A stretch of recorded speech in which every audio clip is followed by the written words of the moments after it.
If you found your way here tonight, welcome. Maybe you've just returned from a long day, feeling a little drained, a little restless. Or perhaps you're enjoying a quiet evening off, letting yourself unwind, moment by moment. Maybe you are a student, your thoughts still spinning from lectures, notes, and deadlines. Or maybe you're simply lying there, hoping that sleep might find you soon. Whatever brought you here, I'm so glad you came. There's nothing more you need to do. No decisions, no expectations. Just breathe in and out. Let the muscles in your neck soften, and the day slowly melt away.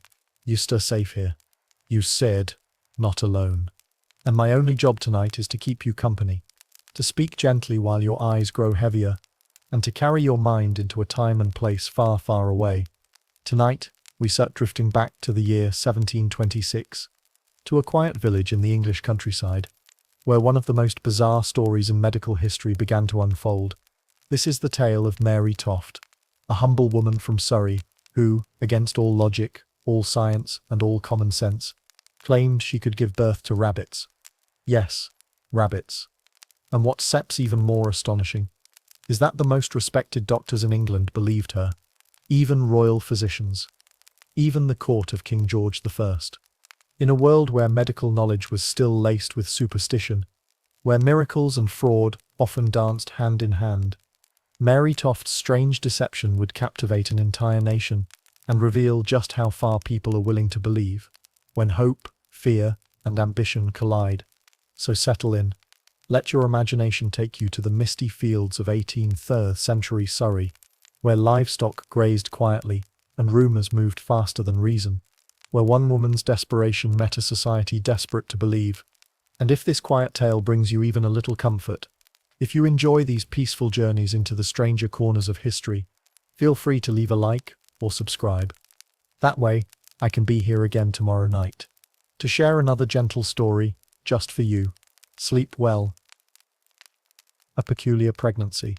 The year 1726 found England in the grip of autumn, and in the small market town of Godalming, Surrey, the leaves were turning the deep amber and russet colours that marks the approach of winter, with the same inexorable certainty that had governed rural life for countless generations. The changing seasons brought their familiar rhythms of harvest and preparation, of gathering resources against the lean months that stretched between the last fruits of autumn and the first green shoots of spring. The town itself was unremarkable in every way that mattered to the wider world. A cluster of timber-framed houses arranged around a modest market square, their weathered beams and whitewashed walls, speaking of centuries of quiet existence, largely removed from the grand events that shaped national destiny. The buildings leaned companionably against each other like old friends sharing secrets, their irregular angles and sagging rooflines testimony to the gradual settlement that came with age and the patient work of countless hands. Narrow lanes radiated from the market square like the spokes of a wheel, connecting the commercial heart of the community to the surrounding farmsteads and cottages where most of the population lived their quiet lives. These lanes, little more than well-worn paths between buildings, turned to treacherous mud with the first substantial rains, transforming simple journeys into ordeals that tested both patience and footwear. The condition of the roads served as a constant reminder of Godalming's modest place in the hierarchy of English towns. The River Wey meandered through the landscape with the lazy certainty of ancient watercourses, its brown waters providing power for the local mills and a lifeline for the modest trade that kept the community economically viable. The river had shaped the geography and the economic life of the region for centuries, dictating where settlements could flourish and determining the kinds of industry that could take root in the fertile soil of Surrey. Barges loaded with grain, wool, and manufactured goods moved slowly along the river's course, connecting Godalming to the larger network of commerce that bound England's provincial towns to London and the wider world. The sight of these vessels provided one of the few regular reminders that the outside world existed beyond the boundaries of local experience, that events and ideas flowed along with the cargo that sustained provincial life. Here, in a humble cottage on the outskirts of town, where the settled area gave way to fields and woodland, lived Mary Toft, a woman whose circumstances were as ordinary and unremarkable as thousands of others throughout the English countryside. At 25 years of age, Mary had already lived through more of life's difficulties than many people twice her age, yet her experiences were representative rather than exceptional for someone of her social class and economic circumstances. Mary was the wife of Joshua Toft, a journeyman clothier, whose work provided just enough income to keep their small family fed and sheltered, though barely enough to allow for any of the comforts or securities that marked the difference between mere survival and genuine prosperity. Joshua's trade represented a step above the most desperate forms of rural poverty, but it remained precarious, dependent upon the fluctuating demand for his services and the health that allowed him to continue working. The clothier's trade required skill and experience that took years to develop, involving the complex processes of preparing, dyeing, and finishing cloth that would eventually find its way to markets in London and other commercial centres. Joshua's work connected him to the broader networks of textile production that were becoming increasingly important to England's economy, yet his position remained that of a skilled labourer rather than a merchant or manufacturer with real economic security. She was a woman shaped by the relentless demands of rural life, her hands rough and coal-used from domestic labour that never ended, her face weathered by constant exposure to the elements, her body bearing the visible marks of multiple pregnancies, and the constant physical strain of making ends meet on resources that were never quite adequate to their needs. Every line on her face and every mark on her hands told the story of a life lived without luxury or leisure. Mary's appearance reflected the reality of 18th century rural poverty, where physical beauty was a luxury that few could afford to maintain against the constant demands of survival. Her clothing was practical rather than fashionable, mended and remended, until the original fabric was barely recognizable beneath layers of patches and careful repair. Her hair was arranged for convenience rather than style, her posture shaped by years of bending over washing tubs and cooking fires. The Toft household was one of quiet desperation, masked by the daily routines that provided structure and meaning, even in the midst of persistent economic uncertainty. Their cottage, like thousands of others throughout rural England, represented both shelter and limitation, a place of safety that was also a constant reminder of their modest position in the social hierarchy that governed English life. The building itself was typical of working-class housing in Surrey, a structure of timber, stone, and thatch that had been built to provide basic shelter rather than comfort or display. The rooms were small and low-ceilinged, with tiny windows that admitted little light during the short days of winter. The floors were of packed earth covered with rushes that had to be changed regularly to control odours and dampness. Each morning brought the same struggles, the challenge of stretching meagre provisions to feed a growing family, the worry over Joshua's irregular work, and the possibility that injury or illness might leave them without any income at all, the constant presence of want that seemed to hover just beyond their doorstep, like an unwelcome visitor who might enter at any moment. These concerns shaped every decision, from the food they ate to the clothes they wore to the plans they dared to make for the future. Mary's days were filled with the endless tasks that defined a poor woman's existence in early 18th century England, tending to her children's needs for food, clothing, and basic education, maintaining their modest home against the constant threats of damp, cold, and decay, helping with Joshua's work when her domestic duties permitted, and always calculating how to make their few shillings stretch a little further to meet the family's basic needs. The domestic economy of the Toft household required constant attention and ingenuity. Mary had to plan meals around the cheapest available ingredients, preserve food against spoilage, manage the family's limited wardrobe through careful mending and alteration, and find ways to generate small amounts of additional income through spinning, sewing, or other work that could be done while attending to her other responsibilities. Water had to be fetched from the communal well, fuel gathered for cooking and heating, candles made or purchased to provide light during the long winter evenings. Every aspect of daily life required labour and planning, but left little time for rest or recreation. The rhythm of Mary's existence was determined by the practical necessities of survival rather than personal preference or social custom. In this world of limited resources and constant struggle, pregnancy was both blessing and burden, welcomed for the joy that children brought and the hands they would eventually provide, but dreaded for the additional strain each new mouth to feed represented on resources already stretched thin. Children were economic assets in the long term, providing labour for household tasks and potentially caring for their parents in old age, but they required years of investment before they could contribute to family welfare. Mary had experienced this cycle several times, bringing children into the world with the mixture of hope and anxiety that characterized motherhood among the poor. She had felt the joy of holding healthy newborns, and the heartbreak of watching helplessly as some succumbed to the diseases and deprivations that claimed so many young lives in those days. The rhythm of birth and death, hope and loss, was as natural to her as the changing seasons, yet no less painful for its familiarity. The high rates of infant and childhood mortality meant that every pregnancy was accompanied by both hope and dread. Parents formed emotional bonds with their children, while simultaneously preparing themselves for loss that might come at any time. This psychological balancing act required a form of emotional resilience that modern parents can barely imagine. Yet it was a necessary adaptation to circumstances that offered no guarantee of survival. Medical knowledge of pregnancy and childbirth was limited and often dangerous in the early 18th century. Women relied primarily on the experience of older female relatives and local midwives whose knowledge was based on tradition and observation rather than scientific understanding. Pain relief was minimal, infection common, and maternal mortality a constant threat that made every birth a potentially life-threatening event. It was against this backdrop of ordinary hardship and limited medical understanding that Mary's extraordinary story began to unfold. In the late summer of 1726, as the harvest season brought both the promise of winter provisions and the anxiety of uncertain yields, Mary found herself pregnant once again. The pregnancy began like the others, with the familiar sensations of morning sickness, fatigue, and the gradual changes in her body that signaled new life was developing within her. For weeks, she carried the child as she had the others, feeling the familiar sensations of new life stirring within her womb.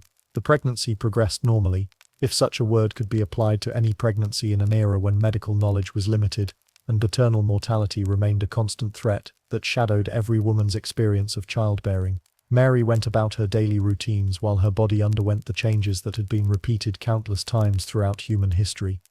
The early months of pregnancy brought the usual mixture of discomfort and anticipation. Mary experienced the nausea and fatigue that made her daily tasks more difficult, while also feeling the excitement that came with the prospect of adding another child to their family. Joshua, practical as always, worried about the additional expense, while also looking forward to another child who might eventually contribute to the family's economic security. Neighbors and female relatives offered the usual advice and support that accompanied pregnancy in rural communities. Older women shared their wisdom about managing the discomforts of pregnancy, predicting the child's sex based on various folk signs, and preparing for the challenges of labor and delivery. These social networks provided both practical assistance and emotional support that helped women navigate the physical and psychological challenges of bringing children into the world. But then, in September, tragedy struck with the sudden cruelty that seemed to characterize so much of life for the rural poor. Mary suffered a miscarriage, a loss that, while common enough in those days, was no less devastating for its frequency. The statistics of pregnancy loss in the 18th century were grim, with perhaps 1 in 3 pregnancies ending in miscarriage, stillbirth, or early infant death. Yet, personal experience of such loss was always individual and traumatic, regardless of its statistical inevitability. The pain was both physical and emotional, a reminder of the fragility of life and the particular vulnerabilities that women faced in bringing new souls into the world. The physical trauma of miscarriage was often severe, leaving women weakened and requiring weeks of recovery. The emotional impact could be even more lasting, as hopes and plans for the future were suddenly destroyed by circumstances beyond anyone's control. For several days, Mary recovered in the quiet darkness of her cottage, tended by neighbor women who understood too well the grief that accompanies such losses. These women brought practical assistance in the form of food, help with household chores, and the kind of emotional support that could only come from others who had experienced similar tragedies. The informal networks of mutual aid that bound rural communities together were particularly important during times of crisis. The women who cared for Mary during her recovery shared their own stories of loss, offering both comfort and perspective on the difficult realities of women's lives. They brought herbal remedies designed to speed physical healing and ease emotional pain, along with the kind of practical wisdom that helped women cope with circumstances they could not control. Their presence provided a buffer against the isolation and despair that could accompany such losses. It was during this period of recovery, when Mary's body and spirit were at their most vulnerable, that her tale began to take its first strange turn. She later claimed that during her miscarriage, she had been startled by a group of rabbits while working in a field near their cottage. The sudden encounter, she insisted, had somehow affected her condition in ways that would soon become apparent, though the connection between the animal sighting and her subsequent condition remained mysterious. At first, this seemed merely the kind of folkloric thinking that was common among country people, the belief that strong emotions or shocking encounters during pregnancy could somehow influence the unborn child, or the course of pregnancy itself. Such beliefs were widespread in rural England, where scientific understanding was limited, and traditional explanations for natural phenomena often involved supernatural or magical causes. The concept of maternal impression was widely accepted in popular culture, suggesting that a pregnant woman's experiences could physically mark or transform her unborn child. Stories circulated of children born with birthmarks corresponding to foods their mothers had craved, or physical deformities that supposedly resulted from frightening encounters during pregnancy. While modern medicine rejects such ideas, they formed an important part of 18th century folk belief about pregnancy and childbirth.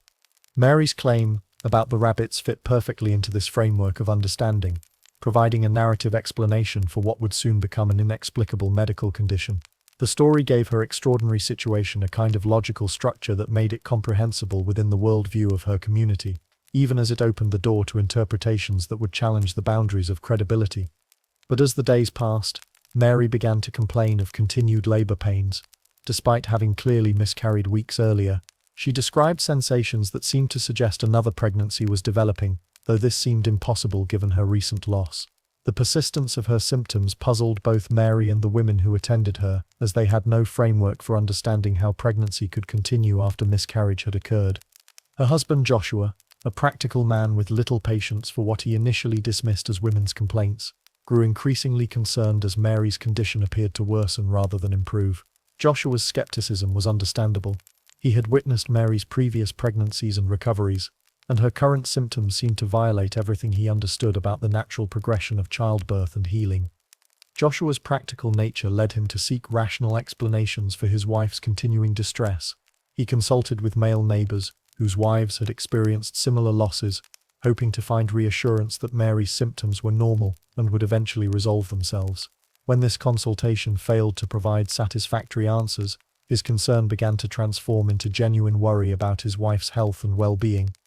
The situation escalated when Mary claimed she could feel movement within her womb, not the gentle stirring of a human child, which she had experienced several times before, but something altogether different and disturbing. She described sensations that were rapid, irregular, and utterly unlike anything she had experienced in her previous pregnancies.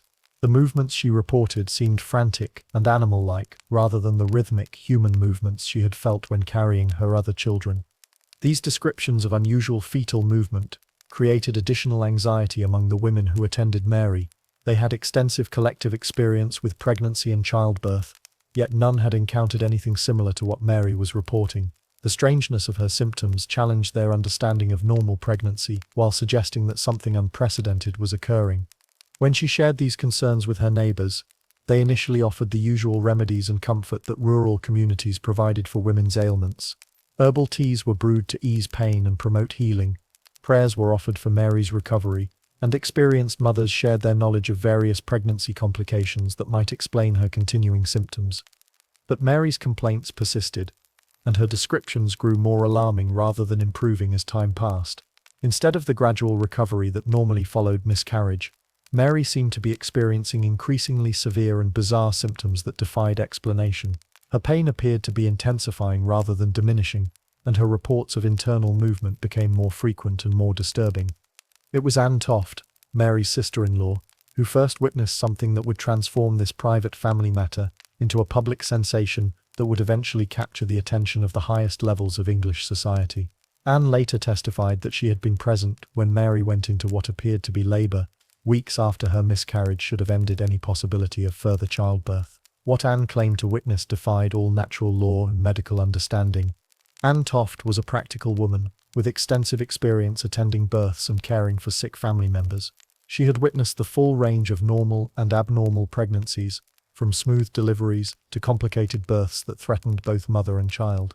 Her familiarity with the realities of childbirth made her testimony particularly credible, as she was unlikely to be deceived by normal variations in pregnancy or delivery.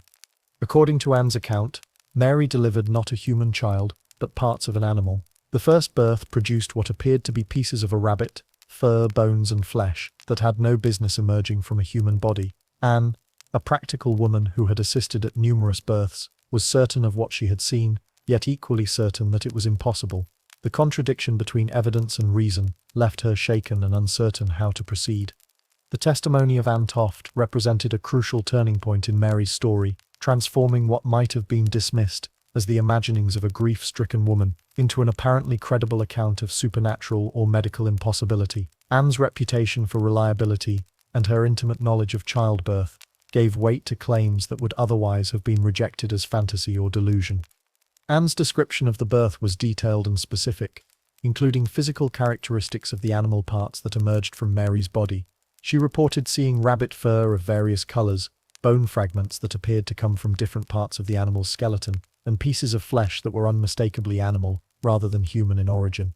The specificity of her account made it difficult to dismiss as vague hallucination or false memory. Word of this impossible event spread quickly through the close-knit community of Godalming, where news traveled at the speed of conversation, and extraordinary claims moved with remarkable swiftness through the network of family, neighbors, and acquaintances that bound rural communities together. The story grew with each telling, as stories inevitably do, but the core claim remained consistent. Mary Toft was delivering animal parts as if they were human babies. The rapid spread of news about Mary's condition reflected the social structure of rural English communities, where information flowed along well-established channels of kinship, friendship, and neighborly obligation. Market days and church services provided opportunities for news to travel between communities, while the movement of tradesmen, clergy, and other travelers carried stories across longer distances. The story of Mary's rabbit births was particularly compelling because it combined familiar elements: pregnancy, childbirth, and loss, with completely unprecedented claims that challenged basic assumptions about natural law. The combination of the familiar and the impossible made the story both believable and sensational, ensuring that it would capture attention and generate discussion wherever it was told.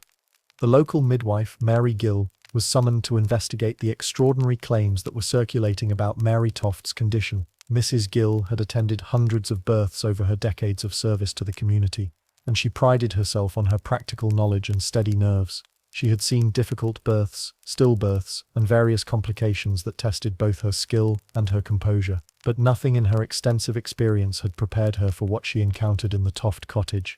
Mary Gill's professional reputation was based on her ability to handle any situation that might arise during pregnancy or childbirth. She had dealt with breech presentations, difficult labors that lasted for days, and medical emergencies that required quick thinking and steady hands. Her knowledge was empirical rather than theoretical, based on years of practical experience rather than formal medical training, but it was extensive and reliable within its scope. The midwife's involvement represented an attempt to apply professional medical judgment to Mary's extraordinary claims. If anyone could distinguish between normal and abnormal childbirth, between possible and impossible medical conditions, it would be someone with Mrs. Gill's experience. Her examination would either confirm or refute the extraordinary claims that were beginning to circulate about Mary's condition. Mrs. Gill arrived to find Mary in what appeared to be active labor, displaying all the physical signs that the midwife had learned to recognize over her decades of practice. The symptoms were consistent with childbirth: the contractions, the positioning, the unmistakable signs that delivery was imminent. But when the moment came, what emerged was not human. Mrs. Gill later swore that she had assisted in the delivery of what appeared to be portions of a rabbit, legs, torso, and other parts that clearly belonged to a small animal rather than a human infant. The midwife's examination was thorough and professional, conducted according to the standards of practice that had guided her work for decades. She checked for signs of deception or trickery, examined the animal parts to determine their origin and condition, and observed Mary's physical responses to determine whether her labor was genuine or simulated. Her conclusion was unambiguous.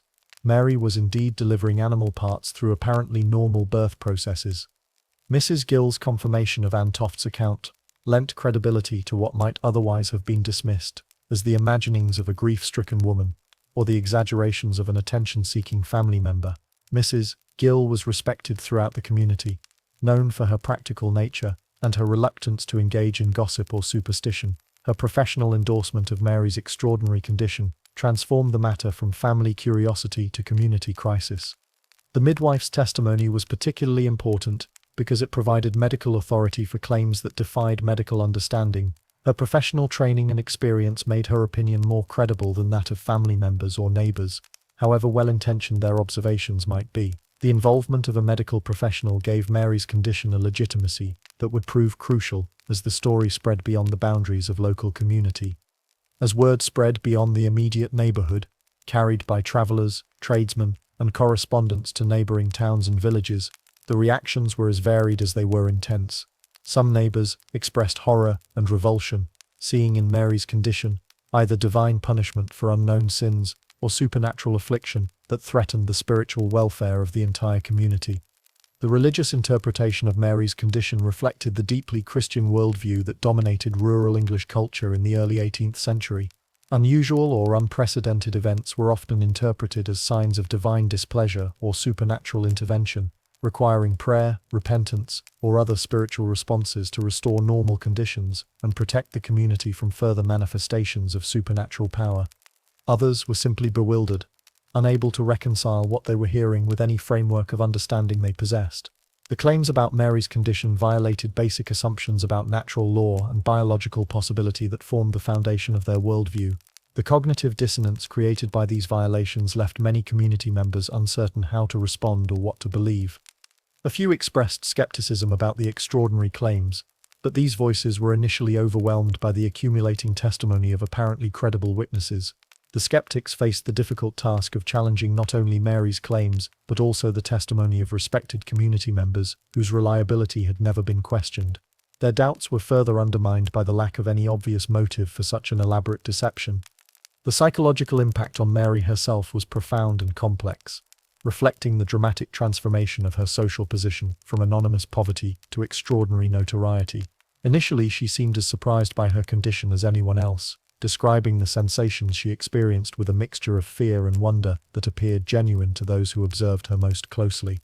Mary's initial reactions to her condition suggested confusion and distress rather than calculation or deception. She appeared frightened by the unprecedented nature of her symptoms and uncertain about their meaning or implications. Her questions about what was happening to her body seemed sincere, reflecting genuine bewilderment rather than the confidence of someone who understood and controlled the situation. But as attention focused on her increasingly, as neighbors and then strangers began to visit her cottage to witness her extraordinary deliveries, Mary's demeanor began to change in subtle but noticeable ways. The frightened woman who had first reported strange sensations gradually gave way to someone who seemed to understand the power of her unique position and the opportunities it might provide for improving her family's circumstances. The transformation of Mary Toft from ordinary peasant woman to extraordinary phenomenon was subtle but unmistakable to those who observed her over time. Where once she had been simply another struggling inhabitant of rural Surrey, invisible to the wider world and forgotten by history, she now found herself at the center of attention and speculation that extended far beyond the boundaries of her previous experience. Visitors brought small gifts, expressions of amazement, and most importantly, the kind of focused interest that had been entirely absent from her previous life of quiet desperation. People who would never have acknowledged her existence under normal circumstances now sought her attention and competed for the privilege of witnessing her extraordinary condition. The psychological impact of this transformation was significant and lasting. As September turned to October, and the autumn weather brought the first hints of winter's approach, Mary's births continued with disturbing regularity that defied both medical understanding and natural law. Each delivery was attended by growing crowds of witnesses, each more elaborate in its impossibility than the last.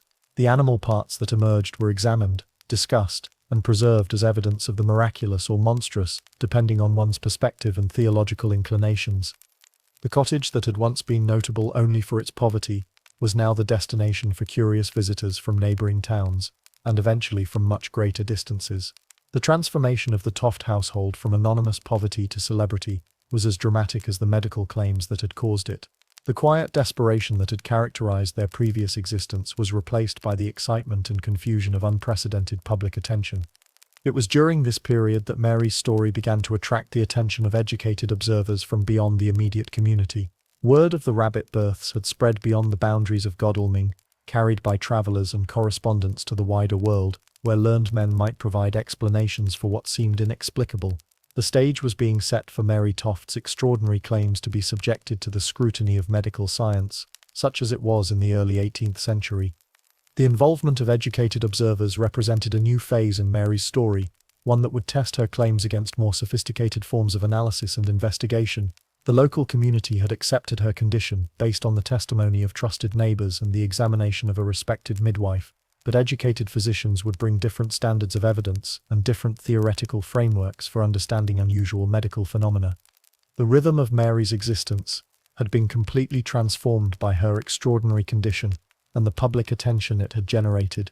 Where once her days had been filled with the predictable struggles of poverty, the constant search for economic security, the endless domestic labor, the quiet desperation of making do with insufficient resources, she now found herself preparing for public performances of biological impossibility that drew visitors from across southern England. The cottage that had known only the quiet desperation of want was now filled with the excited whispers of witnesses and the growing sense that something unprecedented was unfolding. The domestic space that had been organized around the practical necessities of survival was reorganized around the requirements of public exhibition, with areas designated for witnesses and arrangements made for the preservation and display of the animal parts that Mary continued to deliver. As autumn deepened in Surrey, as the harvests were gathered, and the countryside prepared for winter's approach, with the same methodical certainty that had governed agricultural life for centuries, Mary Toft's tale was also gathering momentum. The seeds of deception, planted in the fertile soil of human credulity and watered by the desperation of poverty, were beginning to flower into something that would soon capture the attention of the highest levels of English society. The transformation of Mary's story from local curiosity to national sensation reflected the power of extraordinary claims to capture public imagination and the speed with which information could travel in early 18th century England, when it concerned subjects that challenged basic assumptions about natural law and divine order. The rabbit births combined medical impossibility with religious implications in ways that ensured widespread interest and debate. The stage was set for learned physicians to enter the story, bringing with them the authority of medical science and the weight of professional reputation that would either validate or discredit Mary's extraordinary claims. What had begun as a local curiosity was about to become a national sensation, challenging the very foundations of medical knowledge and social order in ways that no one, least of all Mary Toft herself, could have anticipated when her impossible condition first manifested itself. The physicians who would soon arrive in Godalming represented the highest levels of medical expertise available in early 18th century England, men whose theoretical knowledge and practical experience would be tested against claims that seemed to violate every principle of natural philosophy and medical science. Their involvement would transform Mary's story from a local wonder into a national controversy that would ultimately reach the attention of the royal court itself. In the quiet of that Surrey cottage, as Mary prepared for her next impossible delivery, while autumn shadows lengthened outside her windows, the future was gathering like storm clouds on the horizon. The simple woman who had once lived in anonymous poverty was about to become one of the most famous figures in England. Her name whispered in royal courts and debated in learned societies across Europe. The rabbit births of Godalming were about to take their place in the grand theatre of human folly and ambition, where the desperation of poverty would collide with the pretensions of learning, where medical science would be tested against the power of deception, and where the credulity of an age would be exposed through the extraordinary claims of an ordinary woman who had discovered that impossible births could provide what honest labor never could: escape from the anonymous desperation of rural poverty. Chapter 2. Doctors Take the Bait. The crisp October air of 1726 carried more than the usual sense of autumn in Surrey, the familiar aromas of wood smoke from cottage chimneys, the earthy richness of fallen leaves, and the subtle hints of coming winter that spoke to those who lived by the rhythms of the agricultural year. Along the rutted roads that connected the market towns of southern England, threading through landscapes that had changed little since medieval times, an unusual story was spreading with the persistent momentum that extraordinary claims always generate among people hungry for novelty and wonder. The tale travelled along the established networks of communication that bound English society together, carried by merchants whose business took them from town to town, by travellers seeking the latest gossip to share at their destinations, and through the endless network of correspondence that connected the educated classes across the realm. Letters passed between country parsons and their urban colleagues, between provincial physicians and their more illustrious counterparts in London, between the wives of local gentry and their sisters in fashionable society. The tale of Mary Toft and her impossible births had begun to reach ears that were trained to listen for medical curiosities, minds that were prepared to evaluate extraordinary claims with the tools of contemporary scientific method. The story was no longer confined to the immediate vicinity of Godalming, where direct observation might verify or refute its most extraordinary elements. It had entered the realm of educated discourse, where reputation and authority would determine its credibility and influence its ultimate fate. It was not long before the attention of learned physicians was drawn to the modest cottage in Godalming, where a woman of no education or social standing claimed to be violating the fundamental laws of natural philosophy with each impossible delivery. The medical profession of early 18th century England was a community bound together by shared training, mutual correspondence, and common interest in phenomena that might advance their understanding of the human condition. Dr. John Howard was among the first medical men to take serious interest in Mary's case, his attention drawn by reports that filtered through the network of professional relationships that connected physicians throughout southern England. A respected physician practicing in nearby Guildford, Howard represented the emerging class of medical professionals who sought to apply rational observation and scientific method to the mysteries of the human body, yet who remained open to possibilities that might challenge existing knowledge. Howard's medical education had been acquired through the traditional apprenticeship system that characterized English medical training, supplemented by study of the classical texts that formed the foundation of contemporary medical theory. His understanding of anatomy was based on the works of ancient authorities, modified by more recent discoveries that had slowly expanded knowledge of human physiology. His therapeutic approaches combined traditional remedies with newer treatments that reflected the gradual evolution of medical practice. Unlike the village healers and traditional midwives who had first attended Mary, Howard brought with him the authority of formal medical training and the tools of contemporary medical practice. His black bag contained the instruments that marked his professional status: lancets for bloodletting, various medications compounded according to established formulas, and the diagnostic tools that allowed him to evaluate his patients' conditions with greater precision than folk healers could achieve. Howard's initial approach to Mary's case reflected the cautious optimism that characterized early 18th century medicine, an era when the boundaries between the possible and impossible were still being mapped through systematic observation and careful documentation. This was a time when medical knowledge existed in a curious space between ancient wisdom and emerging science, when practitioners were trained to respect traditional authorities while remaining open to new discoveries that might advance their understanding. The medical profession of Howard's era had witnessed genuine medical mysteries resolved through careful observation and rational analysis. Practitioners had seen conditions that had baffled previous generations yield to new forms of treatment.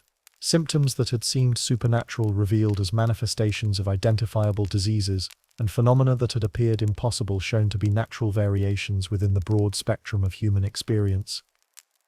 This history of successful medical investigation created an intellectual environment that was receptive to extraordinary claims, provided they could be supported by credible evidence and professional testimony. Howard approached Mary's case with the confidence of a man whose profession had repeatedly demonstrated its ability to explain the apparently inexplicable through the application of scientific method and careful observation. When Howard first arrived at the Toft cottage in mid-October, travelling the short distance from Guildford, along roads that connected the scattered communities of Surrey, he found a scene that would have been unimaginable to medical practitioners of earlier centuries. The modest dwelling had been transformed from a place of private family life into something approaching a medical theatre, where extraordinary events were displayed for the benefit of educated observers. Mary lay in her modest bed, which had been positioned to allow optimal viewing for visitors, while maintaining some semblance of domestic propriety. The room was arranged to accommodate the various observers who had begun to gather, with chairs and stools positioned to provide clear sight lines, while allowing the patient some measure of dignity. The domestic space had been reorganized around the requirements of public exhibition, yet it retained the essential character of a rural cottage, where ordinary people lived ordinary lives. Surrounding Mary's bed was the accumulated evidence of her extraordinary deliveries: animal parts preserved in various states of decomposition, some floating in jars of spirits, others dried and mounted for closer examination. Sketches made by curious visitors provided visual documentation of the impossible births, while written testimonies from witnesses created a documentary record that would support or refute future claims about the authenticity of the phenomena. The atmosphere in the cottage was charged with a mixture of excitement, bewilderment, and apprehension that reflected the unprecedented nature of what was allegedly occurring. Neighbors who had known Mary all her life found themselves in the presence of learned visitors whose interest transformed their familiar friend into a figure of mysterious significance. The social hierarchies that normally governed rural English life were temporarily suspended in the face of phenomena that seemed to transcend ordinary categories of understanding. The physician's examination of Mary was thorough and professional, conducted according to the established protocols that governed medical practice in the early 18th century. He palpated her abdomen with the careful attention of a practitioner trained to identify the subtle signs that might indicate underlying pathology, checking for abnormalities in size, shape, or consistency that might provide clues to her condition. His hands, experienced in the diagnostic techniques of his era, sought evidence of deception, disease, or genuine medical mystery. Howard checked Mary's pulse with the systematic attention that medical training had taught him to apply to all patients, noting the rhythm, strength, and regularity that might indicate her overall health and the authenticity of her claimed condition.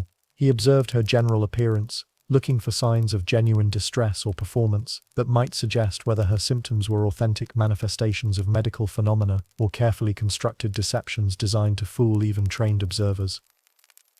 The physician questioned Mary extensively about her symptoms and experiences, applying the diagnostic methods that his training had taught him to use in evaluating unusual medical cases. His inquiries covered the onset of her condition, the progression of her symptoms, and the specific sensations she experienced during her alleged pregnancies and deliveries.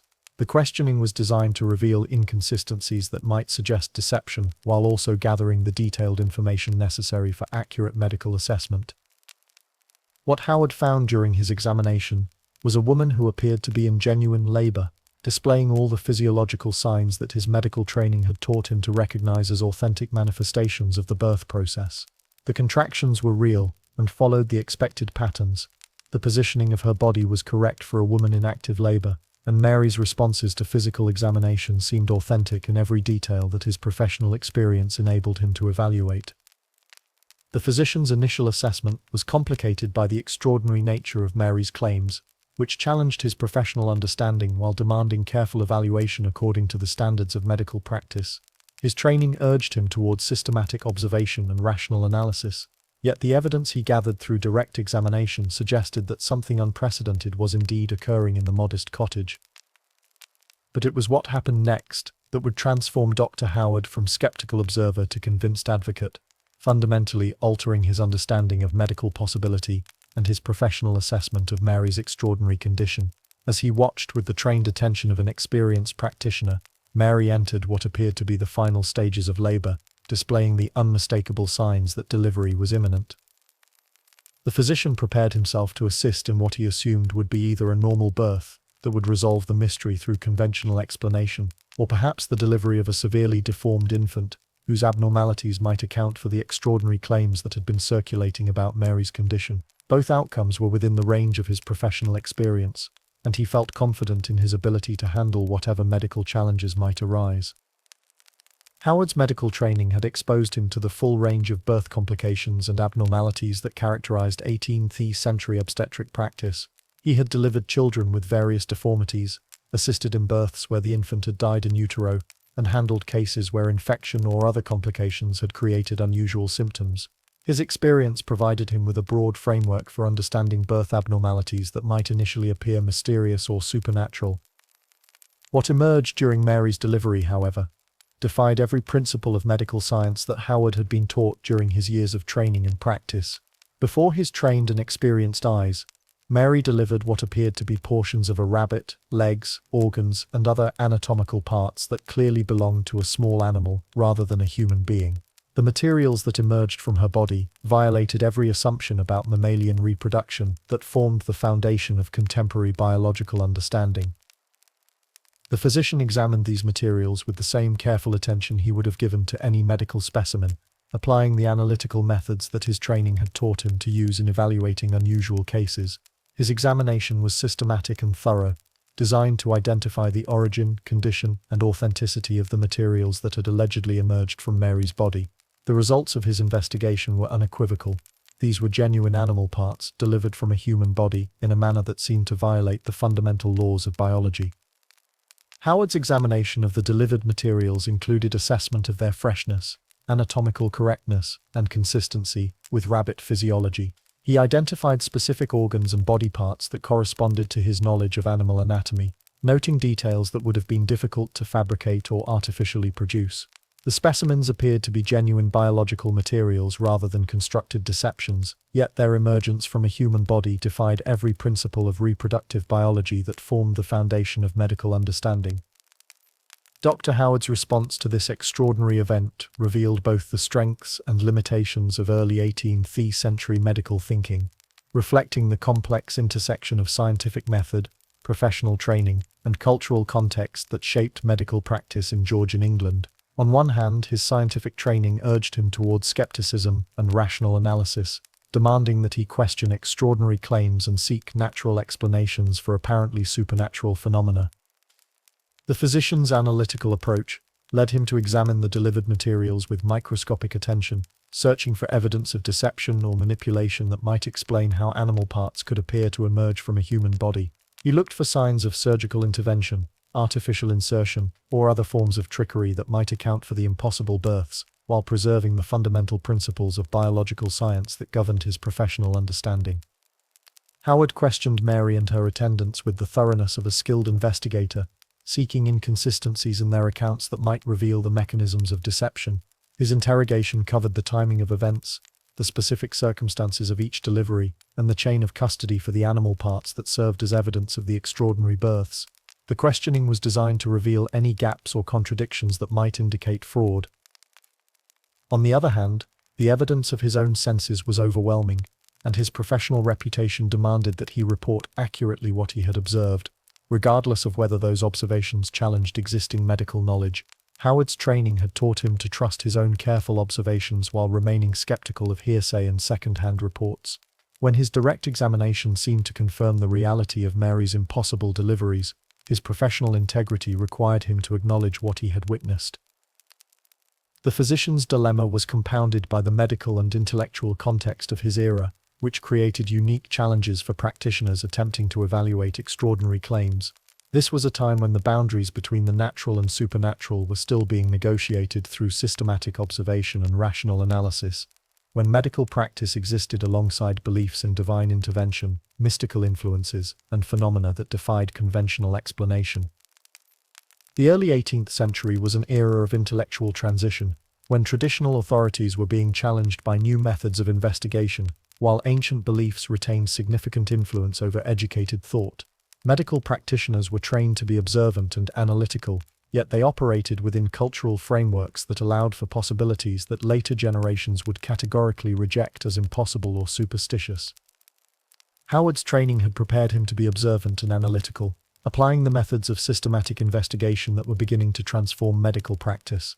Yet it had not equipped him to dismiss extraordinary claims simply because they challenged existing knowledge, particularly when those claims were supported by direct observation and credible testimony. The intellectual framework of his era demanded that he evaluate evidence according to its apparent reliability, rather than its consistency with established theories. After several days of careful observation and multiple witnessed deliveries, Dr. Howard reached a conclusion that would have profound implications for Mary's story and his own professional reputation. His systematic investigation had failed to reveal evidence of deception or manipulation, while his direct observation had repeatedly confirmed the reality of deliveries that defied biological understanding. The accumulating evidence convinced him that Mary Toft's condition was genuine, that she was indeed delivering animal parts in a manner that, while inexplicable, was undeniably real. Howard's professional endorsement of Mary's case represented a crucial turning point in the development of her story, transforming her from a local curiosity into a medical phenomenon worthy of serious scientific attention.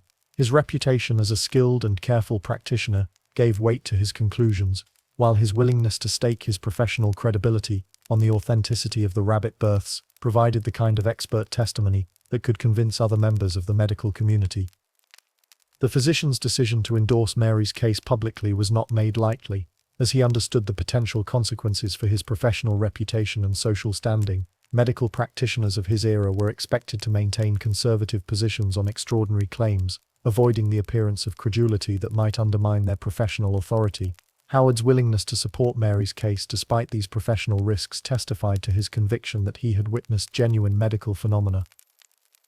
Howard's reports of Mary's condition began to circulate through the medical community, with the speed that extraordinary claims always generate among professionals hungry for new knowledge and novel cases.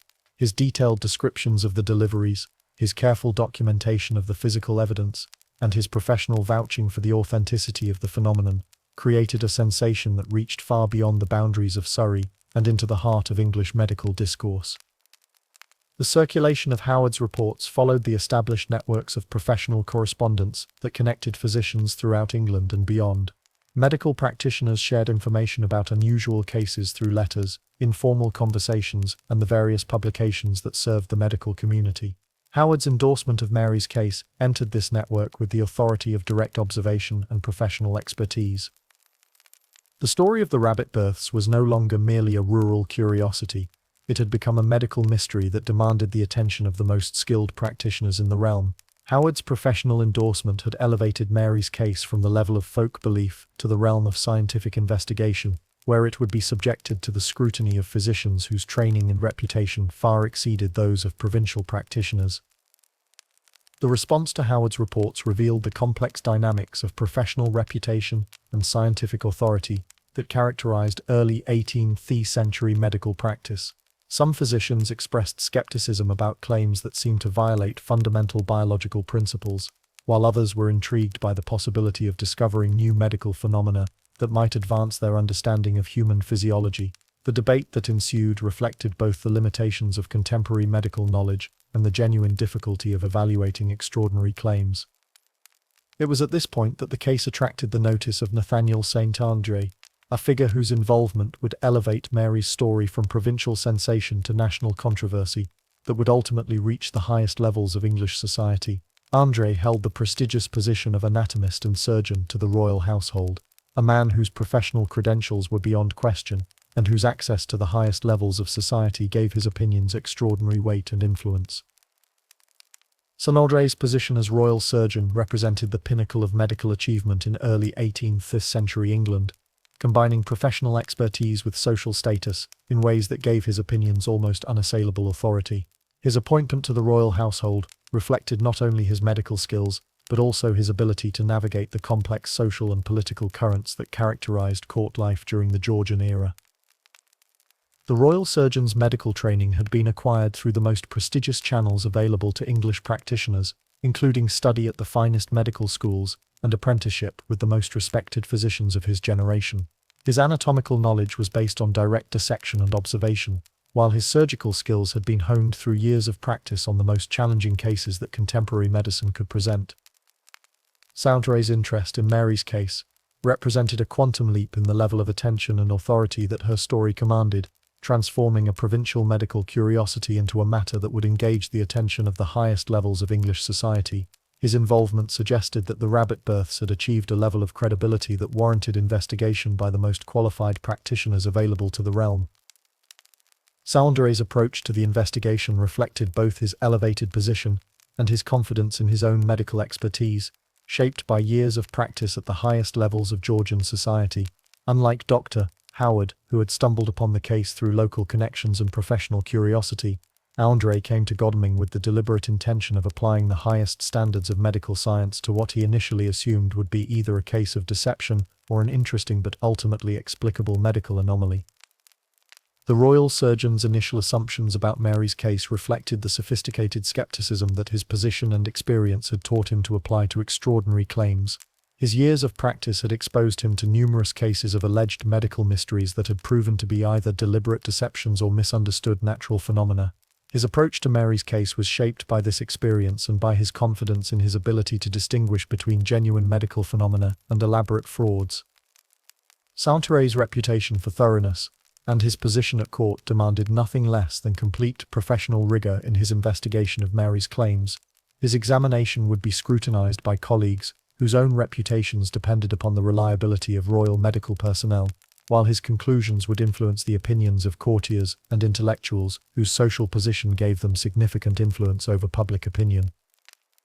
The royal surgeon's initial examination of Mary was conducted with all the ceremony and authority that his position commanded, reflecting both his professional status and his understanding of the political implications of his investigation. He arrived at the Toft cottage, accompanied by assistants and equipped with the finest medical instruments available to 18th century practitioners, creating a scene that would have been unthinkable just months earlier when Mary was merely another struggling peasant woman. St. Andre's entourage transformed the modest cottage into something approaching a medical theatre, where the highest levels of professional expertise would be applied to evaluate claims that challenged the fundamental assumptions of biological science. The presence of the royal surgeon and his assistants elevated Mary's case from local curiosity to matter of national importance, worthy of investigation by the most qualified practitioners in the realm. His examination was more extensive and systematic than anything Mary had previously experienced, involving detailed physical assessment, comprehensive questioning, and careful observation of her claimed symptoms. The royal surgeon applied diagnostic techniques that reflected the latest developments in medical practice, while his assistants documented every aspect of the investigation with the thoroughness that befitted their professional responsibilities. St. Eyre's physical examination of Mary included techniques that went far beyond the capabilities of provincial practitioners like Howard, reflecting both his superior training and his access to the most advanced medical instruments of his era. His assessment covered not only the immediate symptoms of her condition but also her general health, her psychological state, and any physical evidence that might support or refute her extraordinary claims. What St. Andre discovered during his investigation would shake his professional confidence and challenge his understanding of medical possibility in ways that would influence the remainder of his career.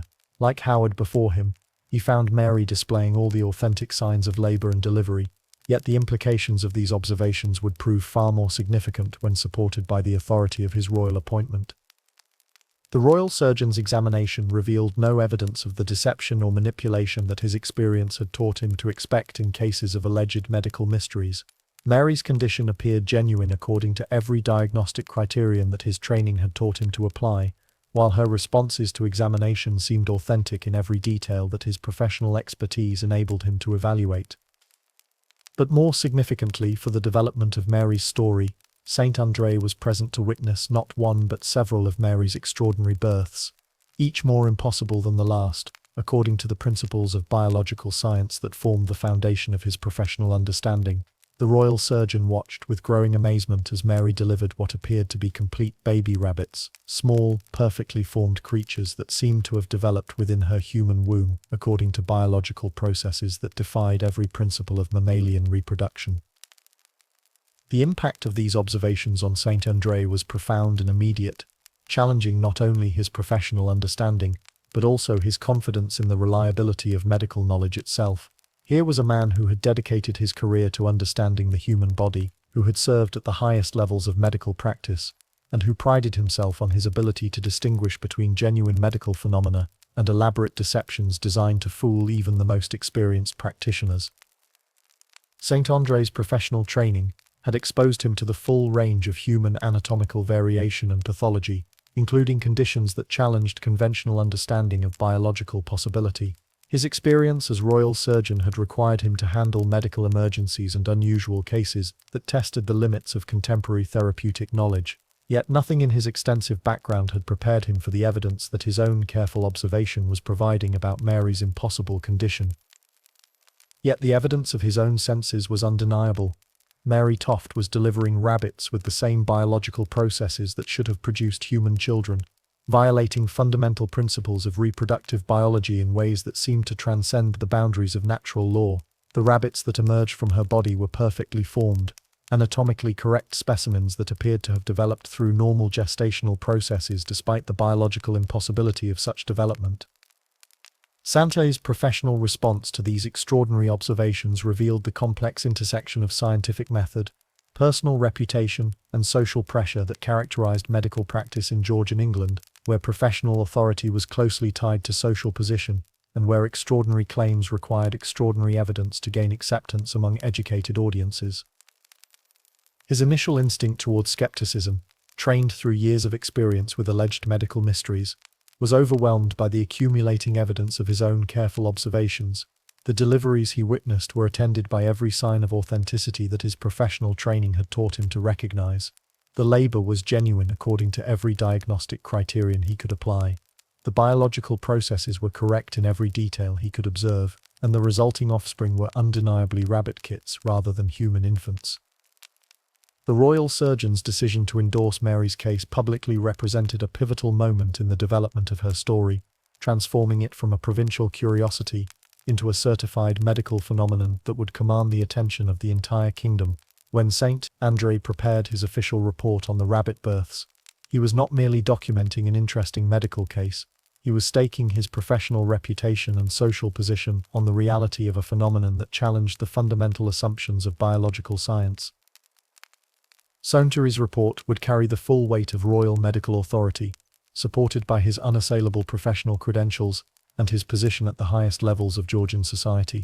His endorsement of Mary's case would transform her from a local curiosity into a figure of national importance, worthy of attention from courtiers, intellectuals, and eventually the royal court itself.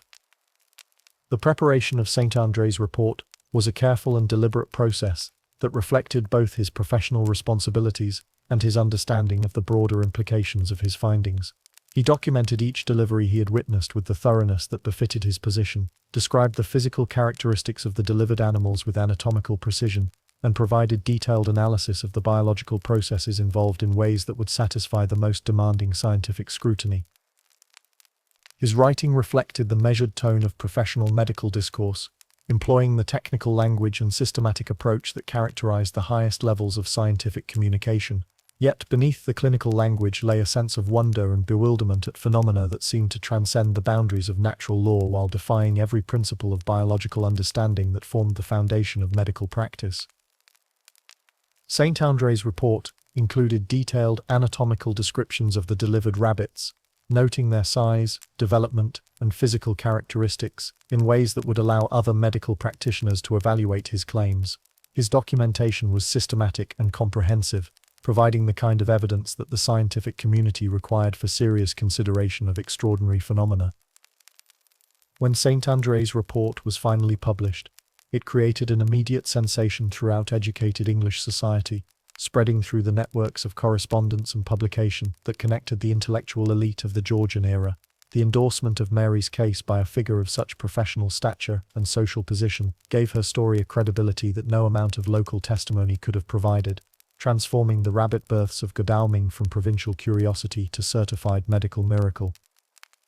The rabbit births of Godalming were no longer merely a provincial curiosity, they had become a certified medical miracle that demanded the attention of the entire kingdom, supported by the unassailable authority of the royal surgeon and the systematic investigation of qualified medical practitioners. The quiet cottage in Surrey had become the epicenter of a medical controversy that would soon engage the highest levels of English society. Chapter 3: High Society Sensation. The winter of 1726 brought with it a transformation that would have been unimaginable to Mary Toft just months before, when her greatest concerns had been the price of bread and the irregularity of her husband's income from his work as a journeyman clothier. The woman who had once worried about her family's next meal, who had counted every penny and mended every garment until the fabric could bear no more repairs, now found herself at the center of a whirlwind of attention that reached the very pinnacles of English society with a speed that left her reeling. The medical endorsement of her extraordinary case had opened doors that would normally remain forever closed to someone of her humble station. Doors that led into a world of luxury, learning, and lethal ambition that operated according to rules she barely understood. As the cold December air settled over London, carrying with it the mingled scents of coal smoke, horse dung, and the thousand other odors that characterized the great metropolis, Mary was about to discover both the intoxicating power and the dangerous vulnerability that came with fame in Georgian England. The decision to bring Mary to London was made by the physicians who had become convinced of her authenticity, men whose professional judgment and personal reputations were now inextricably linked to the continuing credibility of her extraordinary claims. Dr. Howard and Nathaniel Saint Andre recognized that the implications of her case extended far beyond the boundaries of provincial medical practice, beyond the modest cottage in Godalming where her story had begun. If Mary Toft could indeed give birth to rabbits, then the very foundations of biological science would need to be reconsidered. The fundamental assumptions about mammalian reproduction that had governed medical understanding for centuries would have to be abandoned in favor of new theories that could accommodate such unprecedented phenomena. Such a momentous discovery demanded the attention of the most learned minds in the kingdom, and London, with its concentration of medical expertise and scientific institutions, was the natural venue for such investigations. The capital represented the nexus of English intellectual life, where the Royal Society gathered the finest minds of the age to debate questions of natural philosophy, where the College of Physicians maintained the highest standards of medical practice, and where the accumulated wisdom of centuries was preserved in libraries and laboratories that attracted scholars from across Europe. If Mary's claims were to be definitively proven or disproven, it would happen in London under the scrutiny of men whose authority was recognized throughout the learned world. The journey from Godalming to London represented more than a simple change of location for Mary. It was a passage from one world to another, from the familiar rhythms of rural life where everyone knew their place, and the social hierarchies were stable and predictable, to the complex and dangerous currents of metropolitan society, where fortunes could be made or lost in a single day. As her modest carriage made its way along the winter roads, past frost-covered fields, and through small towns where curious onlookers gathered to catch a glimpse of the famous rabbit woman, Mary was leaving behind everything she had known, and entering a realm where the stakes were immeasurably higher, and the consequences of exposure potentially catastrophic.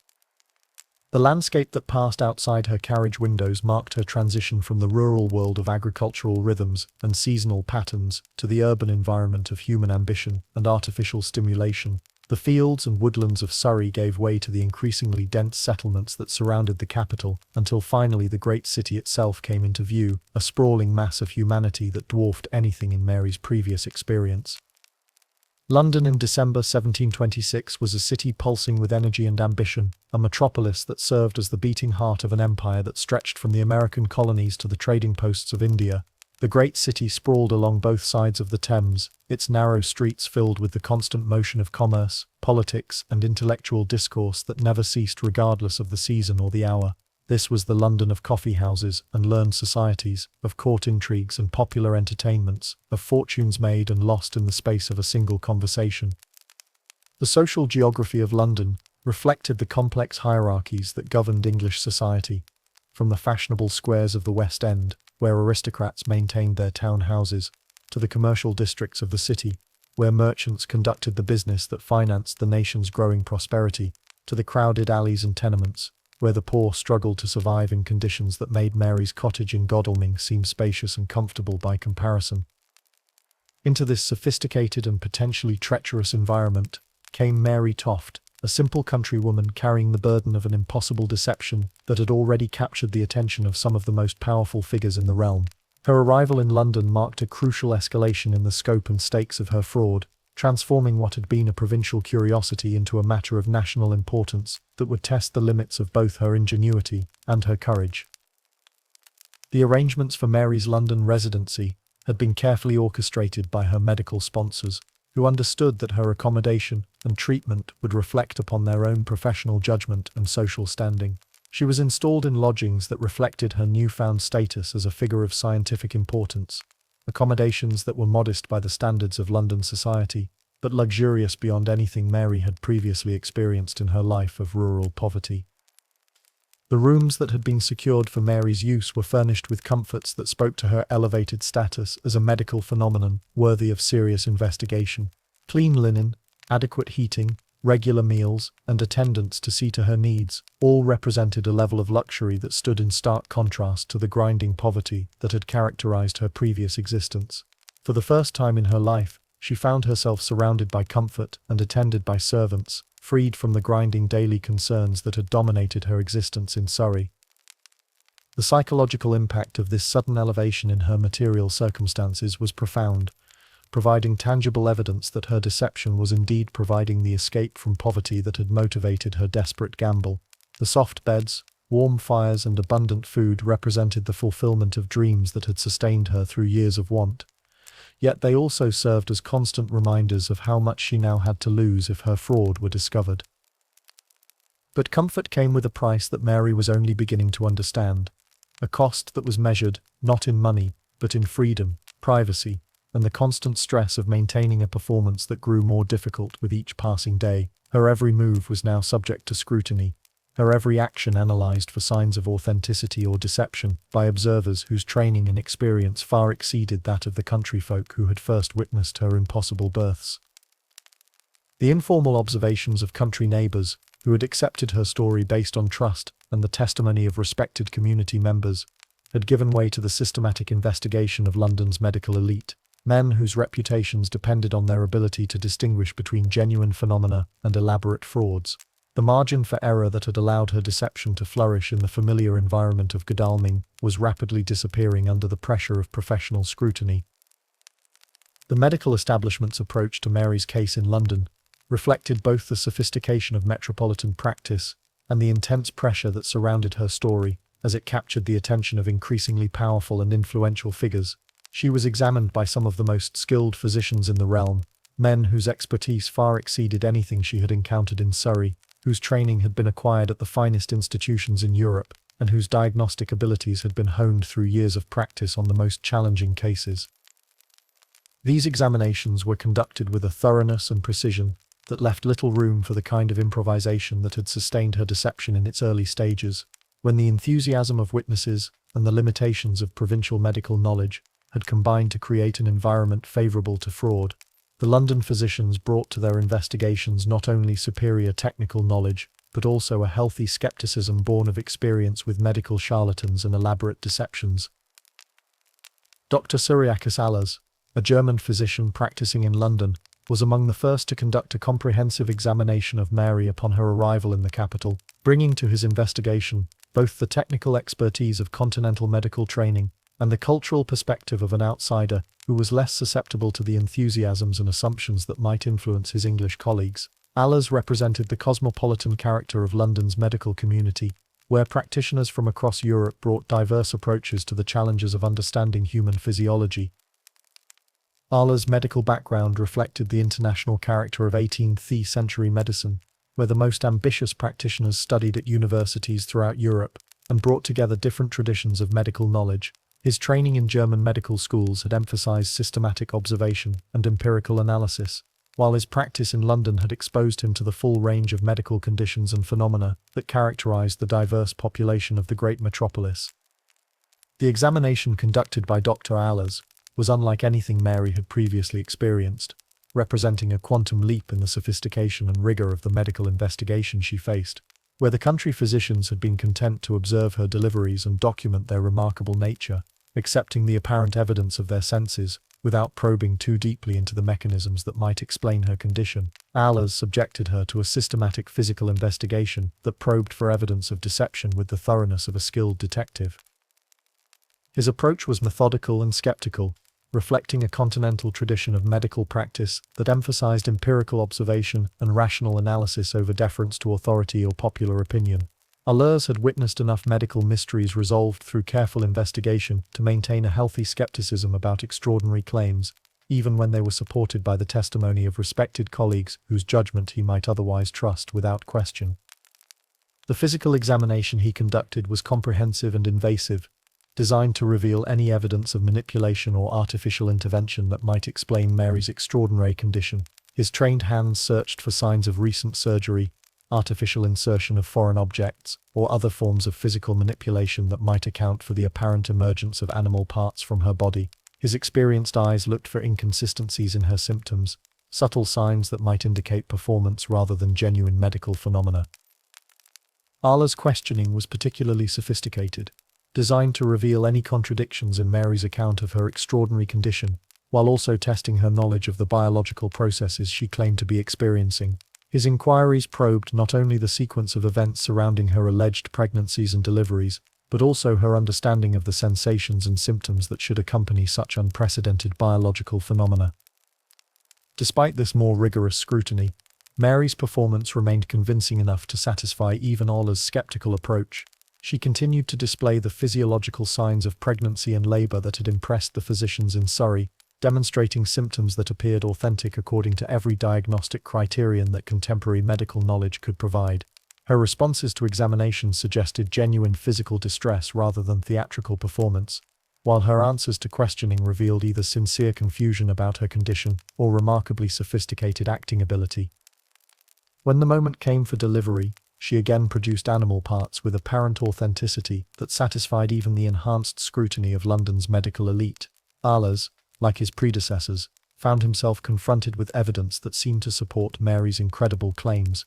even as his rational mind struggled to accept their implications for established biological understanding. The endorsement of Mary's case by London's medical establishment, including skeptical observers like Dr. Ahlers, created a sensation that extended far beyond professional circles and into the broader cultural and social life of the capital. Word of the rabbit birth spread through the intricate network of social connections that bound London society together, creating a buzz of excitement and speculation that reached from the humblest taverns to the most exclusive salons where the wealthy and powerful gathered to discuss the events of the day. The story had all the elements necessary to capture the public imagination and sustain widespread interest across the social spectrum.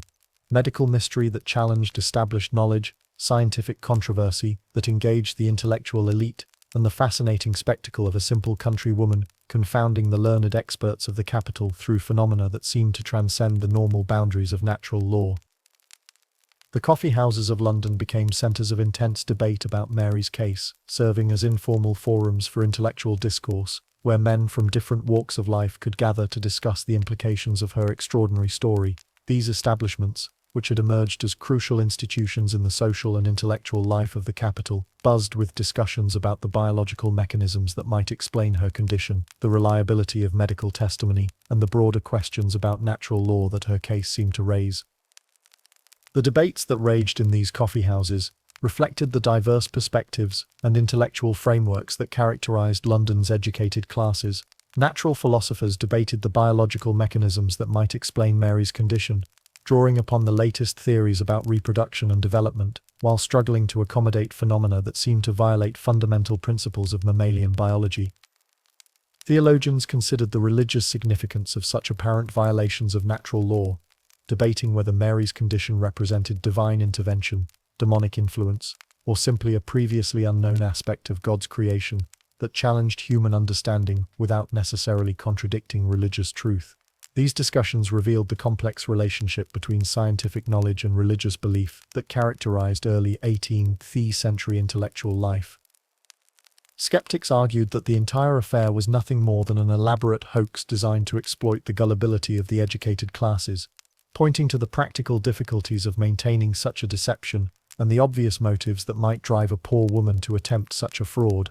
Yet even the skeptics struggled to explain how Mary had managed to fool experienced physicians whose professional reputations depended upon their ability to detect deception. The pamphlet wars that erupted around Mary's case reflected the broader cultural tensions of early 18th century England, where questions of authority, evidence, and social hierarchy were being negotiated through public debate and popular literature. Publishers rushed to produce accounts of her story, each offering different interpretations of her extraordinary claims, while competing for the attention of a reading public hungry for sensational news and intellectual stimulation. Some pamphlets endorsed her authenticity with enthusiastic certainty, citing the testimonies of respected physicians and the accumulating evidence of her remarkable deliveries as proof that natural philosophy still contained mysteries that could humble the pretensions of human knowledge. These publications often emphasized the religious implications of Mary's condition, suggesting that her case demonstrated the limitations of human understanding and the need for humility before the infinite complexity of divine creation. Others questioned the reliability of the medical endorsements with varying degrees of sophisticism, suggesting that even learned men could be deceived by sufficiently clever deception, particularly when their intellectual pride made them reluctant to admit that they had been fooled by an uneducated woman. These skeptical accounts often focused on the practical aspects of maintaining such a fraud, speculating about the methods Mary might have used to produce the animal parts that formed the evidence for her extraordinary claims. Still other pamphlets used Mary's story as a vehicle for broader social commentary, employing her case to explore questions about the relationship between poverty and desperation, the reliability of expert testimony, and the dangers of accepting extraordinary claims without adequate investigation. These publications often revealed more about their authors' social and political perspectives than about Mary's actual condition, using her story as a lens through which to examine the broader dynamics of Georgian society. The visual culture of London also embraced Mary's story with enthusiasm that reflected the growing importance of printed images in shaping public opinion and popular understanding. Print sellers offered engravings depicting her deliveries, creating visual representations of events that most people could never witness directly, while also providing artistic interpretations that shaped public perception of her story. Artists created satirical representations of the medical men who had endorsed her case, producing images that mocked the pretensions of learned authority, while also reflecting the public's fascination with the spectacle of expertise, confounded by inexplicable phenomena.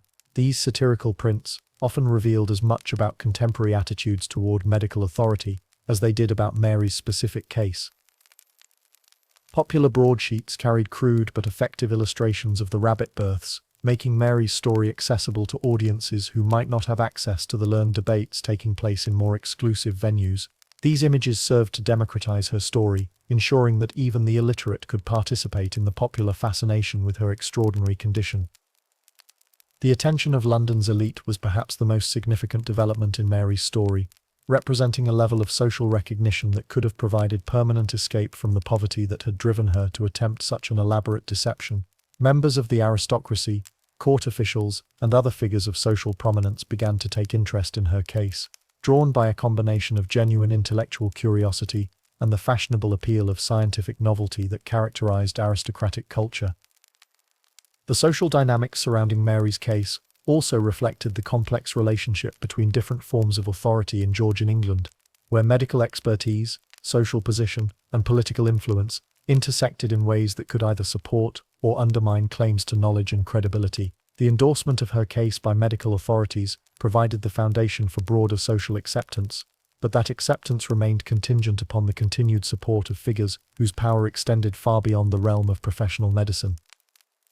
The decision to house Mary in a hospital for more systematic observation represented a crucial escalation in the level of scrutiny she faced, transforming her from a private curiosity into a public patient whose condition would be subjected to the most rigorous investigation that contemporary medical science could provide.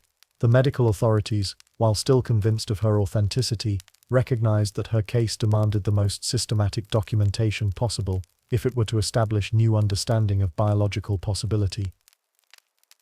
For these individuals, Mary's story represented not just a medical mystery, but a form of entertainment that combined intellectual stimulation with social excitement, providing a topic of conversation that could demonstrate both their interest in natural philosophy and their access to the latest developments in medical science. The attention of such powerful figures represented both an opportunity and a danger for Mary, whose humble origins made her particularly vulnerable to the whims of those whose favor she had temporarily gained. This decision also reflected the growing recognition that Mary's case had implications extending far beyond individual medical practice to encompass questions about the fundamental nature of mammalian reproduction that could only be resolved through institutional investigation. The hospital setting would provide not only enhanced security and controlled conditions, but also access to multiple observers whose collective testimony would carry greater weight than individual endorsements. St. Bartholomew's Hospital, where Mary was eventually installed, represented the pinnacle of London's medical establishment, and one of the oldest and most respected medical institutions in Europe. Founded in the 12th century as a religious institution dedicated to caring for the sick and poor, the hospital had evolved over the centuries into a centre of medical education and practice that attracted some of the most skilled practitioners in the realm. The hospital's reputation was built upon centuries of medical practice, during which it had served as a training ground for generations of physicians and surgeons, who carried its methods and standards throughout the English-speaking world. Its association with Mary's case lent additional credibility to her story, while also ensuring that her investigation would be conducted according to the highest professional standards. The decision to conduct Mary's investigation at St. Bartholomew's was a clear signal that her case was being taken seriously at the highest levels of medical authority, that the phenomena she claimed to represent were worthy of investigation by the most qualified practitioners available. The hospital's institutional authority provided additional validation for her story, while also creating new pressures for her to maintain her deception under conditions that were far more challenging than anything she had previously faced. The hospital environment created new challenges for Mary's deception that tested both her ingenuity and her emotional resilience. Where she had previously been able to control the circumstances of her deliveries, timing them to occur when sympathetic witnesses were present and hostile observers were absent, she now found herself under constant observation by skilled professionals who were specifically trained to detect signs of illness, deception, or other abnormalities.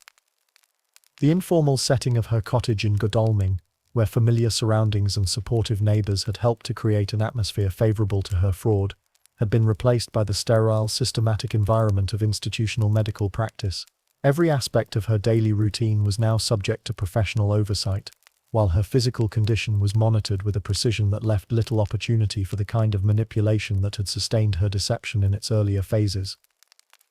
The constant observation that characterized Mary's hospital stay began to reveal the strain that her deception was placing on her physical and emotional resources, pressures that had been manageable in the supportive environment of her home community, but which became overwhelming under the scrutiny of professional medical practice. Maintaining the pretense of her extraordinary condition required not only considerable acting ability, but also a level of physical manipulation that was becoming increasingly difficult to sustain under professional observation.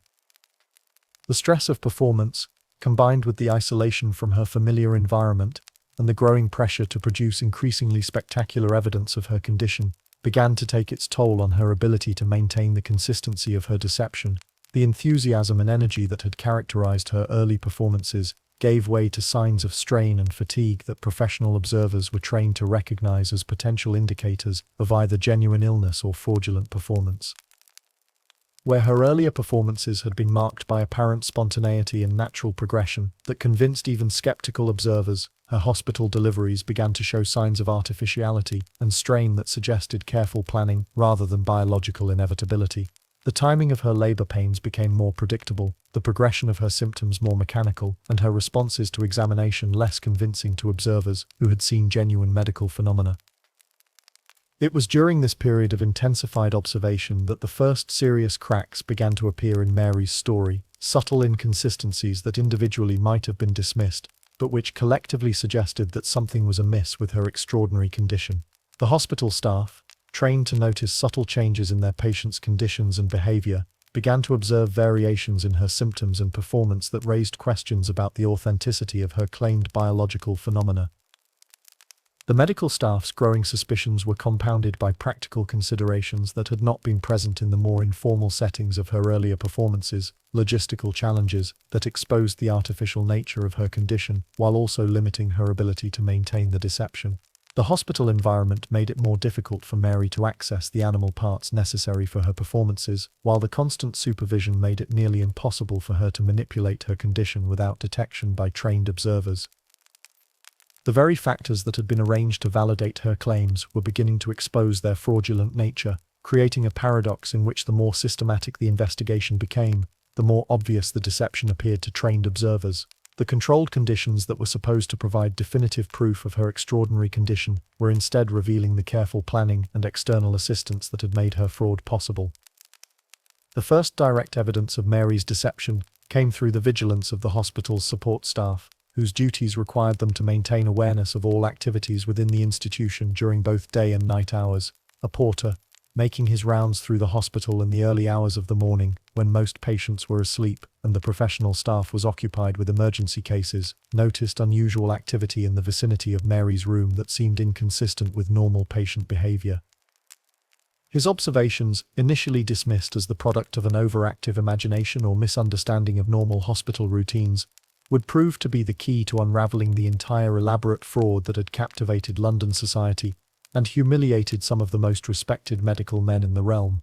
The porter's testimony provided the concrete evidence that skeptics had been seeking while confirming the suspicions that had been growing among those who observed Mary most closely. The porter's discovery of someone attempting to smuggle a baby rabbit into Mary's chamber represented a watershed moment in the investigation of her case, providing irrefutable evidence that her extraordinary deliveries were the product of deliberate deception rather than biological phenomena. The evidence was incontrovertible. If Mary needed to have animal parts brought to her, then she could not possibly be producing them naturally through the biological processes she claimed to be experiencing. The careful edifice of medical testimony and professional endorsement that had supported her story began to crumble in the face of this simple but devastating revelation, transforming the physicians who had vouched for her authenticity from respected authorities into victims of an elaborate fraud that had exploited their professional pride and intellectual curiosity. The systematic documentation they had prepared, the detailed reports they had submitted, and the public statements they had made all became sources of embarrassment rather than professional achievement. The reaction of the medical establishment to this evidence was swift and decisive, reflecting both their professional humiliation and their determination to limit the damage to their reputations and the credibility of their institutions. The physicians who had staked their professional reputations on Mary's authenticity now faced the uncomfortable reality that they had been deceived by a clever fraud perpetrated by an uneducated woman whose desperation had driven her to extraordinary measures. The speed with which medical opinion shifted from endorsement to condemnation reflected the fragility of the professional consensus that had supported Mary's story, a consensus that had been based more on the authority of individual testimonies than on systematic investigation of the biological mechanisms that supposedly explained her condition. Once evidence of deception became available, the logical contradictions and practical implausibilities that skeptics had identified became impossible to ignore. The exposure of Mary's deception sent shockwaves through London society, reverberating through the coffee houses, salons, and scientific institutions that had followed her story with such intense interest. The rabbit births that had seemed to challenge the very foundations of biological science were revealed to be nothing more than an elaborate hoax, perpetrated by a desperate woman, and enabled by the limitations of contemporary medical knowledge and the intellectual pride of educated observers. The social implications of Mary's exposure extended far beyond the immediate medical community to encompass all those who had been fascinated by her story or who had used it to advance their own intellectual or social agendas. The aristocrats and court officials, who had been drawn to her case by its fashionable appeal, now found themselves associated with a scandal that raised uncomfortable questions about the gullibility of the educated classes and the reliability of expert testimony. The transformation of Mary's story from medical miracle to cautionary tale about the dangers of credulity created new opportunities for social commentary and intellectual reflection, as writers and thinkers used her case to explore broader questions about the nature of knowledge, authority, and deception in Georgian society. The woman who had briefly been celebrated as a medical marvel was now dissected as a symbol of the complex relationship between desperation and opportunity that characterized urban life in early 18th century England. As Mary faced the collapse of her extraordinary deception, as the medical men who had endorsed her case grappled with the implications of their professional humiliation, and as London society processed the shocking revelation that they had been systematically deceived by a simple country woman, the stage was set for the final act of this remarkable drama that had captivated the capital and exposed the vulnerabilities of even the most sophisticated and educated members of Georgian society. Chapter 4. Hoax Exposed.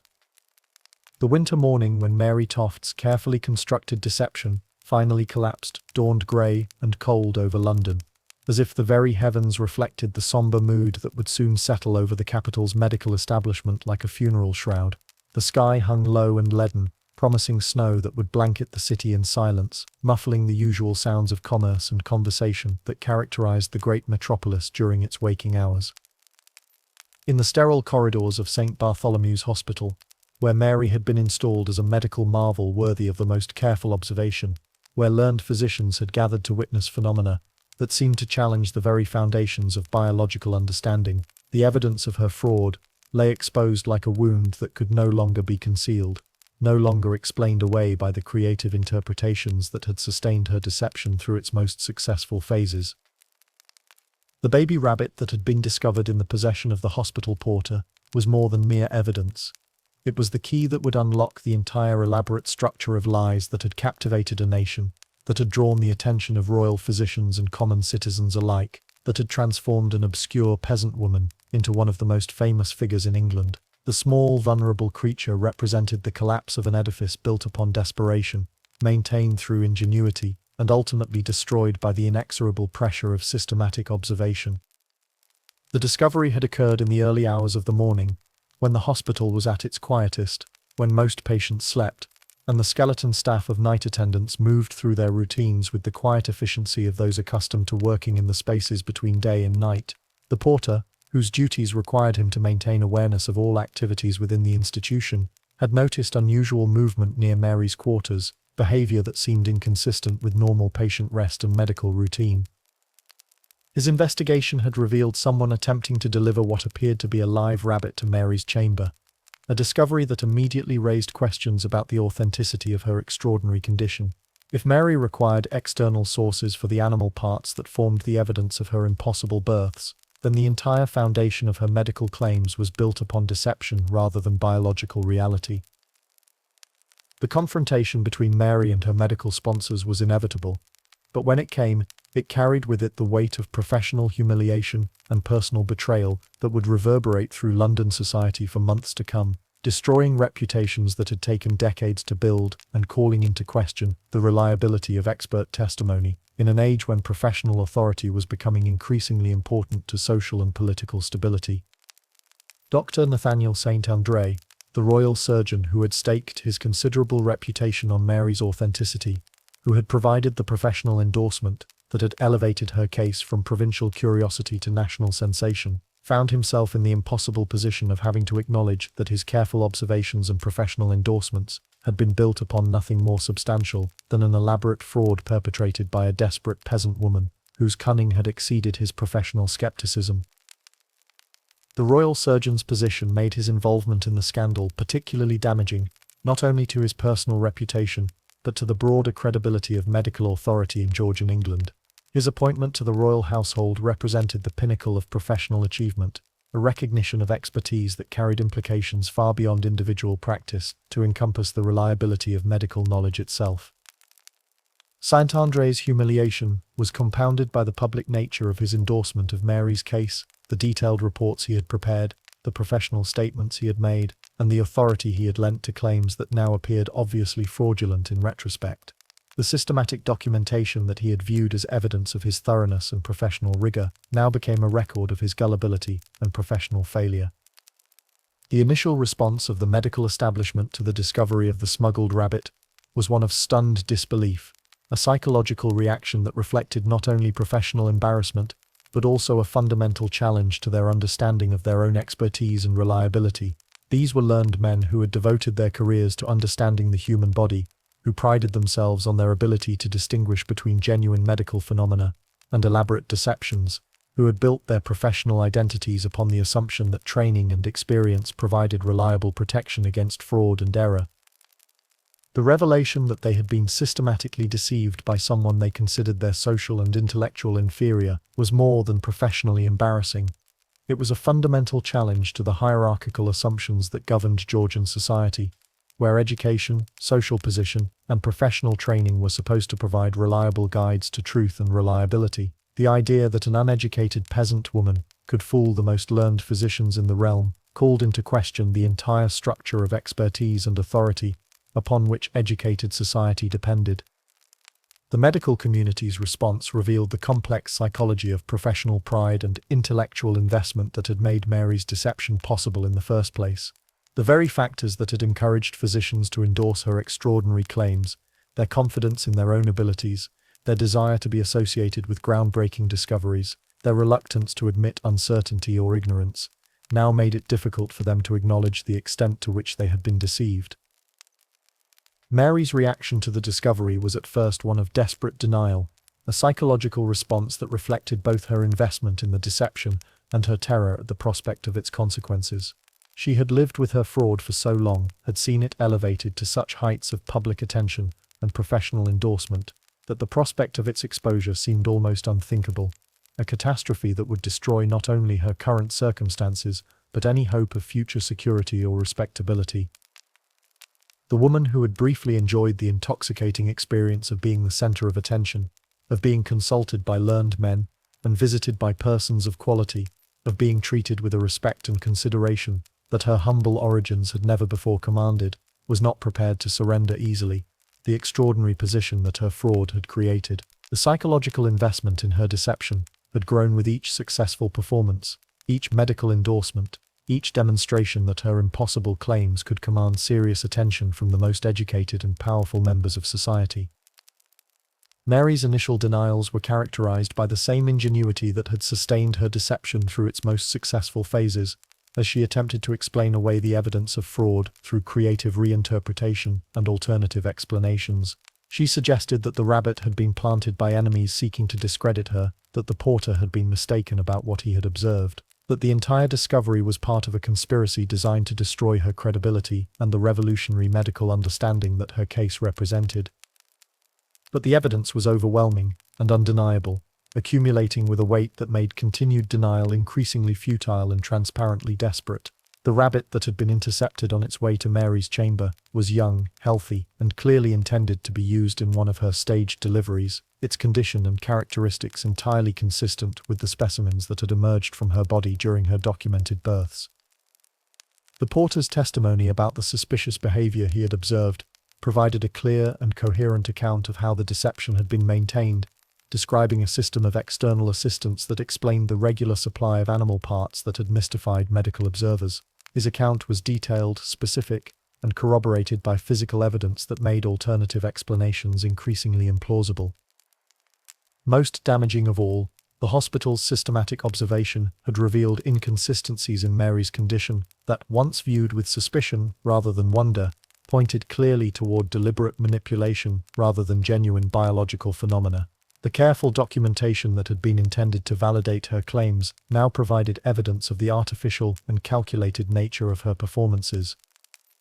The process of breaking down Mary's defenses was both methodical and inexorable, conducted by physicians whose professional humiliation had transformed them from credulous observers into determined investigators committed to exposing the full extent of her deception. The careful scientific methodology that had initially supported her claims was now turned against her with devastating effectiveness. The physicians who had once approached her with respectful curiosity now subjected her to questioning that was designed to expose the mechanisms of her deception, to reveal the practical details of how she had maintained her fraud, and to establish the full extent of the conspiracy that had enabled her to fool some of the most respected medical authorities in the realm. Their interrogation was systematic and relentless, driven by both professional necessity and personal indignation at having been made accomplices in their own humiliation. They pressed her for details about her symptoms, challenging her accounts of her experiences with the kind of technical knowledge that her limited education had not prepared her to counter effectively. They confronted her with the mounting evidence of her fraud, presenting the physical proof and witness testimony in ways that made continued denial impossible to maintain with any credibility. The medical questioning also revealed the limitations of Mary's understanding of the biological processes she claimed to be experiencing, exposing gaps in her knowledge that should have been obvious to trained observers, but which had been overlooked in the excitement of witnessing apparently unprecedented phenomena. Her inability to provide convincing explanations for the medical details of her condition became increasingly obvious under sustained professional scrutiny. Under this sustained pressure, applied with the systematic thoroughness that characterized professional medical investigation, Mary's carefully maintained composure began to crack, revealing the strain that the deception had placed upon her psychological and emotional resources. The woman who had once faced the questioning of country physicians with apparent confidence now found herself confronted by the full weight of London's medical establishment, and her defences began to crumble under pressure that exceeded her ability to maintain her performance. The strain of maintaining her deception under constant professional scrutiny had already been taking its toll on Mary's physical and emotional condition, creating stress that was visible to trained observers who understood the signs of genuine distress versus theatrical performance. The discovery of the smuggled rabbit had destroyed any hope she might have harbored of continuing her performance indefinitely, forcing her to confront the reality that her fraud had reached its natural limits. The psychological pressure of the investigation was compounded by Mary's growing isolation from the support networks that had sustained her through the earlier phases of her deception. The family members and neighbors who had initially validated her claims were far away in Surrey, while the medical authorities who had once treated her with respectful curiosity had been transformed into hostile interrogators determined to expose her fraud. The actual moment of Mary's confession was both anticlimactic and profoundly significant, representing the collapse of an elaborate structure of lies that had captured the attention of a nation, while revealing the human desperation that had motivated its creation. After hours of sustained questioning, faced with evidence that made continued denial impossible and increasingly pathetic, Mary finally admitted the truth about her extraordinary claims. The admission came not as a dramatic revelation, but as a quiet acknowledgement of defeat, spoken in the flat tones of someone who had finally exhausted all possibilities of escape, and who recognized that further resistance would only increase the severity of her eventual punishment. The woman who had once commanded the attention of royal physicians now sat in a hospital room, stripped of pretense and facing the consequences of her elaborate deception. Mary's confession was delivered with a mixture of resignation and relief that reflected the psychological burden that maintaining the deception had placed upon her. The constant pressure of performance, The fear of discovery and the growing complexity of sustaining her fraud had created stress that was finally resolved through the simple act of telling the truth, regardless of its consequences. Mary's confession revealed the full extent of her deception, with a clarity that was both illuminating and deeply disturbing to those who had been deceived by her claims. She described how she had conceived the idea of the rabbit births in the aftermath of her genuine miscarriage, drawing upon the folk beliefs about maternal impression that were common in rural communities, while adapting them to create a framework that could support more elaborate and spectacular claims. Her account revealed a level of planning and calculation that surprised even her interrogators, who had initially assumed that her deception had been a crude and spontaneous attempt to gain attention or sympathy. Instead, Mary described a systematic approach to fraud that had involved careful observation of animal anatomy, strategic timing of her performances, and manipulation of witnesses that demonstrated considerable psychological insight and tactical skill. She explained how she had used her knowledge of animal anatomy, acquired through years of rural life where butchering animals was a routine necessity, to create convincing fake deliveries that could fool even trained medical observers. Her understanding of rabbit physiology was sufficient to allow her to present body parts in ways that suggested natural birth processes, while actually requiring careful preparation and artificial arrangement. Mary also described how she had manipulated the symptoms of labor to convince even trained physicians of her authenticity, using techniques that exploited the limitations of contemporary medical knowledge, while playing upon the expectations and assumptions of observers who were eager to witness unprecedented phenomena. Her ability to simulate the physical signs of pregnancy and childbirth had been honed through multiple genuine pregnancies that had provided her with intimate knowledge of the processes she was imitating. The confession revealed the network of assistants that had been necessary to maintain her deception, including family members who had helped procure animal parts and create opportunities for their introduction into her staged deliveries. The conspiracy was more extensive than investigators had initially suspected, involving multiple participants who had shared both the risks and the benefits of the fraud. The most shocking aspect of Mary's confession was not the revelation of her deception itself, but the insight it provided into the circumstances that had driven her to such desperate measures, the grinding poverty and social desperation that had made her willing to risk everything on such an elaborate and dangerous fraud. She spoke of the constant worry about her family's survival, of the humiliation of begging for charity, of the despair that came with watching her children suffer from want, while she remained powerless to improve their circumstances through legitimate means. Her deception had been motivated not by malice or a desire to embarrass the medical establishment, but by the kind of desperation that poverty creates in those who see no other means of escape from circumstances that offered no hope of improvement through conventional channels. The rabbit births had represented not just a means of gaining attention, but a pathway to the kind of security and respect that her social position had never allowed her to imagine. Mary's description of the brief period when her fraud had been successful revealed the intoxicating effects of sudden elevation from obscurity to celebrity, from want to comfort, from social invisibility to widespread recognition.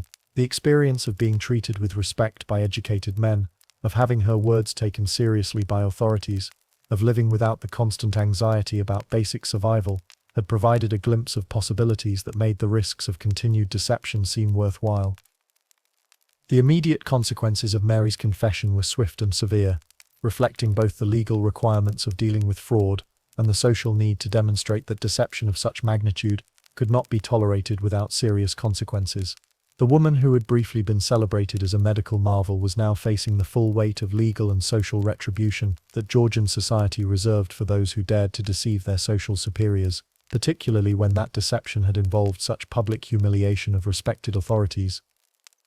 The comfortable lodgings that had briefly elevated her above her humble origins, providing her with luxuries that her previous life had never allowed her to experience, were replaced by the grim confines of a prison cell, where she would await trial for fraud and the various other charges that her deception had generated. The transformation from celebrated phenomenon to criminal defendant was as dramatic as her original rise from obscure poverty to national fame. The conditions of Mary's imprisonment reflected both the serious nature of her crimes and the social attitudes toward fraud that characterized Georgian justice. She was confined in Newgate Prison, London's most notorious jail, where the conditions were deliberately harsh as both punishment for crime and deterrent to future wrongdoing. The contrast between her recent comfort and her current circumstances served as a constant reminder of how far she had fallen from the heights her deception had briefly allowed her to reach. The legal proceedings against Mary reflected the complex intersection of law, medicine, and social hierarchy that characterized 18th-century English justice, where crimes against social order were often punished more severely than crimes against persons or property. The charges against her were serious: fraud, conspiracy, and the corruption of public morals, but the prosecution faced the unusual challenge of defining exactly what laws had been broken by her unprecedented deception. The legal framework of Georgian England had not anticipated the kind of elaborate medical fraud that Mary had perpetrated, creating challenges for prosecutors who needed to establish precedents, while also ensuring that her punishment would serve as an effective deterrent to future attempts at similar deception. The rabbit births had created a legal problem as novel as the medical mystery they had initially seemed to represent. The complexity of the legal case was compounded by questions about the extent of Mary's criminal responsibility versus the complicity of her medical endorsers, whose failure to detect her fraud had enabled its success, and whose professional authority had legitimized claims that should have been subjected to more rigorous scrutiny. The legal system struggled to balance punishment of deception with recognition of the professional failures that had made that deception possible. Mary's trial became a public spectacle that attracted almost as much attention as her original claims had generated, transforming the courtroom into a theater where the drama of her deception could be replayed for public consumption and moral instruction. The courtroom was packed with curious spectators, medical professionals seeking to understand how they had been deceived, and members of the press who recognized the commercial potential of the story and its implications for Georgian society. The woman who had once been the subject of respectful medical observation now found herself displayed as a criminal defendant, her every word and gesture scrutinized for signs of the deceptive nature that had enabled her remarkable fraud. The social dynamics of the courtroom reflected the hierarchical assumptions of Georgian society, where Mary's humble origins were now used as evidence of her inherent unreliability, rather than as mitigating circumstances that might explain her desperation. The testimony presented during Mary's trial provided a comprehensive account of her deception that was both more detailed and more damaging than anything that had emerged during the initial exposure of her fraud.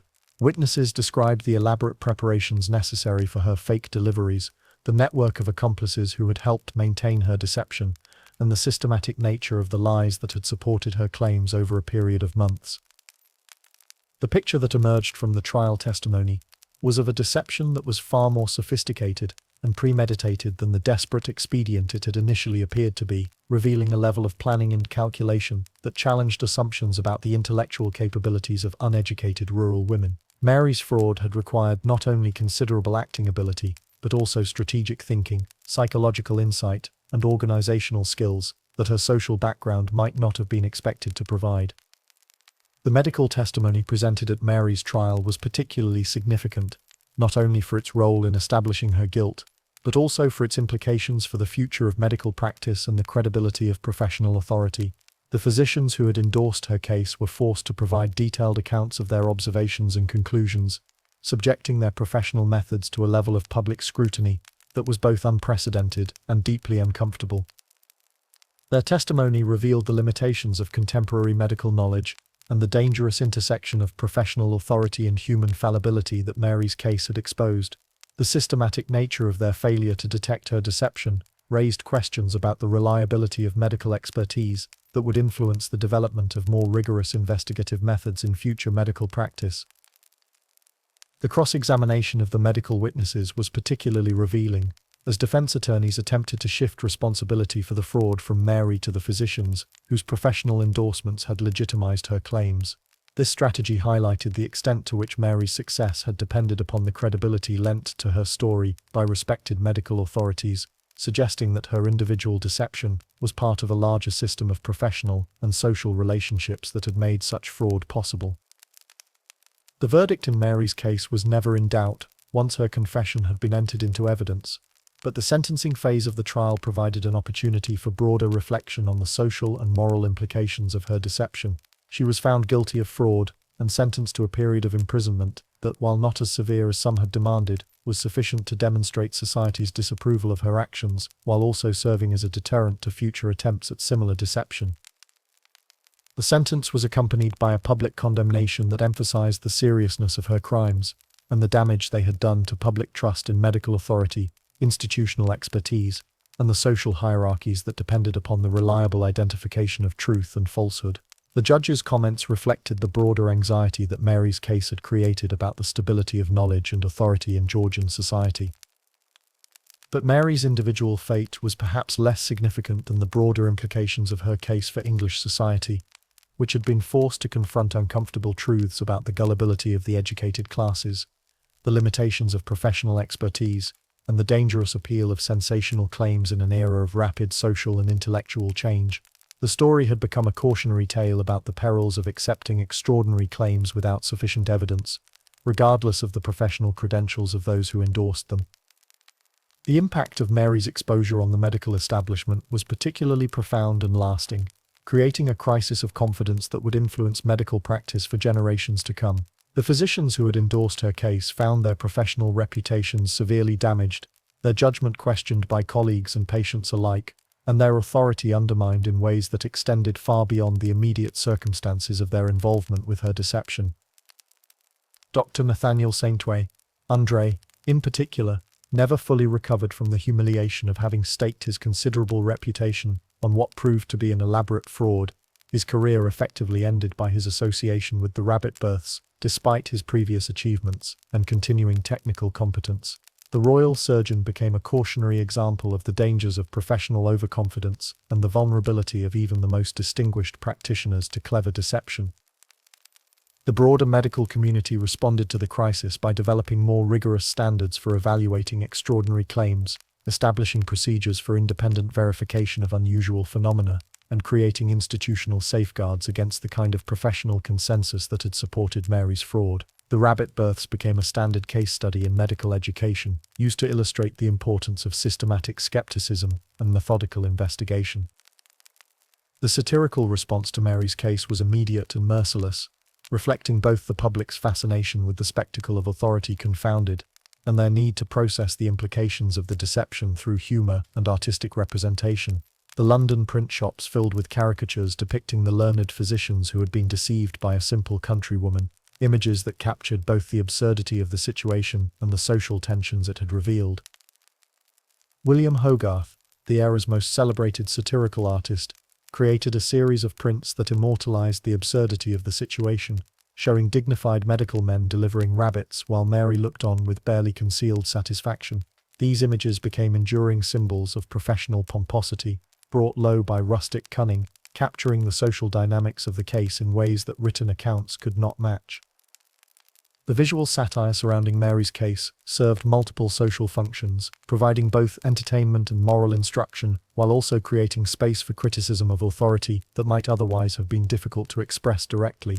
The satirical prints allowed viewers to laugh at the pretensions of the learned classes, while also reflecting on the broader implications of the deception for social and professional relationships. The literary response to Mary's case was equally vigorous and long-lasting, as poets, essayists, and dramatists seized upon her story as a vehicle for exploring themes of deception, authority, and social pretension that resonated throughout Georgian culture. The rabbit births became a standard reference point for discussions of gullibility and the dangers of accepting claims simply because they were endorsed by apparently credible authorities. The theological implications of Mary's case were also significant, though they were explored less publicly than the medical and social dimensions of her story, reflecting the sensitive nature of questions about divine intervention and supernatural phenomena. In an era when religious and scientific authorities were still negotiating their respective spheres of influence, the apparent violation of natural law that her claims represented had raised questions about divine intervention, supernatural influence, and the relationship between religious faith and empirical observation. The story entered the realm of popular culture, where it would remain for generations as a cautionary tale about the perils of credulity, the limitations of expertise, and the complex relationship between social hierarchy and intellectual authority. Writers used Mary's deception to explore broader questions about the nature of truth, the reliability of evidence, and the social mechanisms that determine what claims are accepted or rejected by educated society. The revelation that her miracles were nothing more than human deception forced a reconsideration of these questions and contributed to the growing tension between religious authority and scientific investigation that would characterize the later development of Enlightenment thought. Mary's case became part of the broader cultural conversation about the proper relationship between faith and reason, tradition and innovation, divine authority and human knowledge. The long-term impact of Mary's case on the development of medical practice was perhaps its most important legacy, influencing the emergence of more systematic approaches to clinical investigation and the establishment of institutional safeguards against fraud and error. The humiliation suffered by the physicians who had endorsed her claims led to a more rigorous approach to the investigation of extraordinary medical phenomena that would become characteristic of modern scientific medicine. The case became a standard example in medical education of the importance of systematic observation, careful documentation, and healthy skepticism in the face of claims that challenge established knowledge, providing future practitioners with a vivid illustration of the dangers of allowing enthusiasm or professional pride to override critical judgment. Medical schools throughout Europe incorporated the rabbit births into their curricula as a cautionary tale about the importance of methodical investigation. The rabbit births also contributed to the broader cultural shift toward empirical investigation and scientific method that characterized the 18th century, providing a powerful demonstration of the dangers of accepting claims based on authority alone, regardless of the professional credentials of those making them. The story became a powerful argument for the importance of independent verification, systematic observation, and the kind of methodical investigation that would become the foundation of modern scientific practice. As Mary Toft served her sentence in the grim confines of Newgate Prison, as the medical men who had endorsed her case struggled to rebuild their damaged reputations and restore their professional credibility, and as London society moved on to new sensations and controversies that would capture public attention, the legacy of the rabbit births continued to resonate through English culture, with implications that extended far beyond the immediate circumstances of the deception. The story had become more than a simple tale of fraud and gullibility. It was a mirror that reflected the hopes, fears, and limitations of an era struggling to define the boundaries between the possible and impossible, between authority and evidence, between tradition and innovation in ways that would shape the development of modern thought. The case had exposed fundamental tensions in Georgian society about the nature of knowledge, the reliability of expertise, and the mechanisms by which truth was established and validated. The woman who had briefly captured the attention of a nation had returned to obscurity, her name known primarily as a cautionary example rather than as a celebrity, but her story would endure as one of the most remarkable examples of the human capacity for both deception and self-deception. In the quiet of her prison cell, Mary Toft may have reflected on the extraordinary journey that had taken her from the grinding poverty of rural Surrey to the heights of national celebrity and back to confinement and disgrace. The rabbit births had provided her with a brief escape from the constraints of her circumstances, offering a glimpse of possibilities that her social position had never before allowed her to imagine. But in the end, they had delivered her to a fate that was perhaps more confining than the poverty she had sought to escape. The deception that had seemed to offer unlimited potential for advancement had ultimately led to imprisonment, disgrace, and the permanent marking of her reputation as a fraud and criminal. Yet even in failure, Mary's story revealed something profound about the human condition and the lengths to which desperation could drive even the most unlikely individuals. Her deception had required not only considerable acting ability, but also psychological insight, strategic thinking, and organizational skills that challenged contemporary assumptions about the intellectual capabilities of uneducated rural women. Her fraud had been enabled not only by her own ingenuity, but by the limitations and biases of the society she had deceived. The tale of Mary Toft and her impossible offspring would survive long after the immediate controversy had faded, preserved in the collective memory of a society that had learnt important lessons about the dangers of accepting extraordinary claims without extraordinary evidence, about the limitations of professional authority, and about the complex relationship between social hierarchy and intellectual credibility. The story would continue to be told and retold, each generation finding new meanings and applications for the lessons it contained. In the warm comfort of our modern world, where medical knowledge has advanced far beyond the limitations of 18th century understanding, where scientific methods have developed sophisticated safeguards against fraud and error, and where social safety nets provide alternatives to the kind of desperate deception that Mary felt compelled to attempt, we can perhaps afford to view her story with something approaching sympathy and understanding rather than moral condemnation. She was, after all, a woman driven by circumstances that offered few legitimate opportunities for escape from the grinding poverty that defined her existence, a product of social and economic systems that provided little support for those who found themselves at the bottom of the hierarchical structures that governed Georgian society. Her story serves as a reminder that even the most elaborate deceptions are often rooted in the most basic human needs: the need for security, for respect, for attention, for a brief escape from the harsh realities of ordinary life that poverty imposed upon those unlucky enough to be born without advantages. And so, as we drift towards sleep in the security of our comfortable beds, surrounded by the conveniences and safeguards that modern society provides, we might spare a thought for Mary Toft, the woman who convinced a nation that she could give birth to rabbits through a combination of desperation, ingenuity, and the exploitation of contemporary limitations in medical knowledge and social understanding. Her story, for all its ultimate absurdity and tragic consequences, speaks to the enduring human capacity for both hope and desperation, for both creativity and self-deception, for both remarkable achievement and spectacular failure.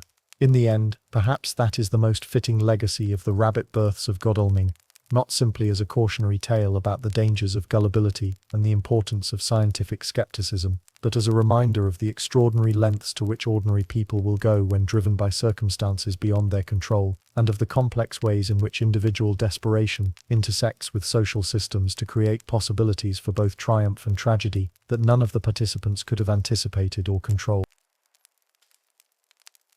As the winter of 1726 gave way to spring, and as London's attention turned to new scandals and sensations, the story of Mary Toft and her impossible offspring settled into the realm of historical curiosity. The woman who had briefly challenged the very foundations of medical science had returned to the obscurity from which she had emerged, but her legacy would endure in ways that neither she nor her contemporaries could have anticipated. The rabbit births of Godalming had exposed the fragile nature of authority and expertise in an era of rapid change and uncertainty. They had demonstrated the dangerous intersection of desperation and opportunity that could drive ordinary people to extraordinary deceptions. Most importantly, they had revealed the complex relationship between evidence and belief, between professional authority and empirical truth, that would become increasingly important as the 18th century progressed toward the scientific revolution. In our modern world, where medical knowledge has advanced far beyond the limitations that constrained Mary's contemporary physicians, where scientific method has provided more rigorous tools for investigating extraordinary claims, we might be tempted to view the rabbit births as simply a curious historical footnote, but Mary's story speaks to enduring aspects of human nature that transcend the specific circumstances of her time and place. The capacity for self-deception, the appeal of sensational claims, the dangerous intersection of authority and fallibility, these remain constant features of human experience. Mary Toft's legacy is not simply the cautionary tale of a fraud exposed, but the more complex reminder that the line between the possible and impossible is often less clear than we might suppose, and that the pursuit of truth requires not only expertise, but also humility, skepticism, and the kind of careful observation that can distinguish between genuine mysteries and elaborate deceptions. As you settle into the comfort of sleep, perhaps you might reflect on the extraordinary journey that took Mary Toft from the quiet poverty of rural Surrey to the heights of national celebrity and back to disgrace and imprisonment. Her story, with all its absurdity and ultimate tragedy, speaks to the enduring human capacity for both hope and desperation, for both creativity and self-deception. In the end, the rabbit births of Godalming serve as a reminder that even the most impossible claims can find believers, and that the pursuit of truth is often more complicated than the simple distinction between fact and fiction might suggest. Sleep well, knowing that the comfortable certainties of our modern world are built upon the accumulated wisdom of countless stories like Mary's, tales of human fallibility and resilience, of the dangerous appeal of the extraordinary, and of the ongoing struggle to distinguish between the genuinely miraculous and the merely impossible.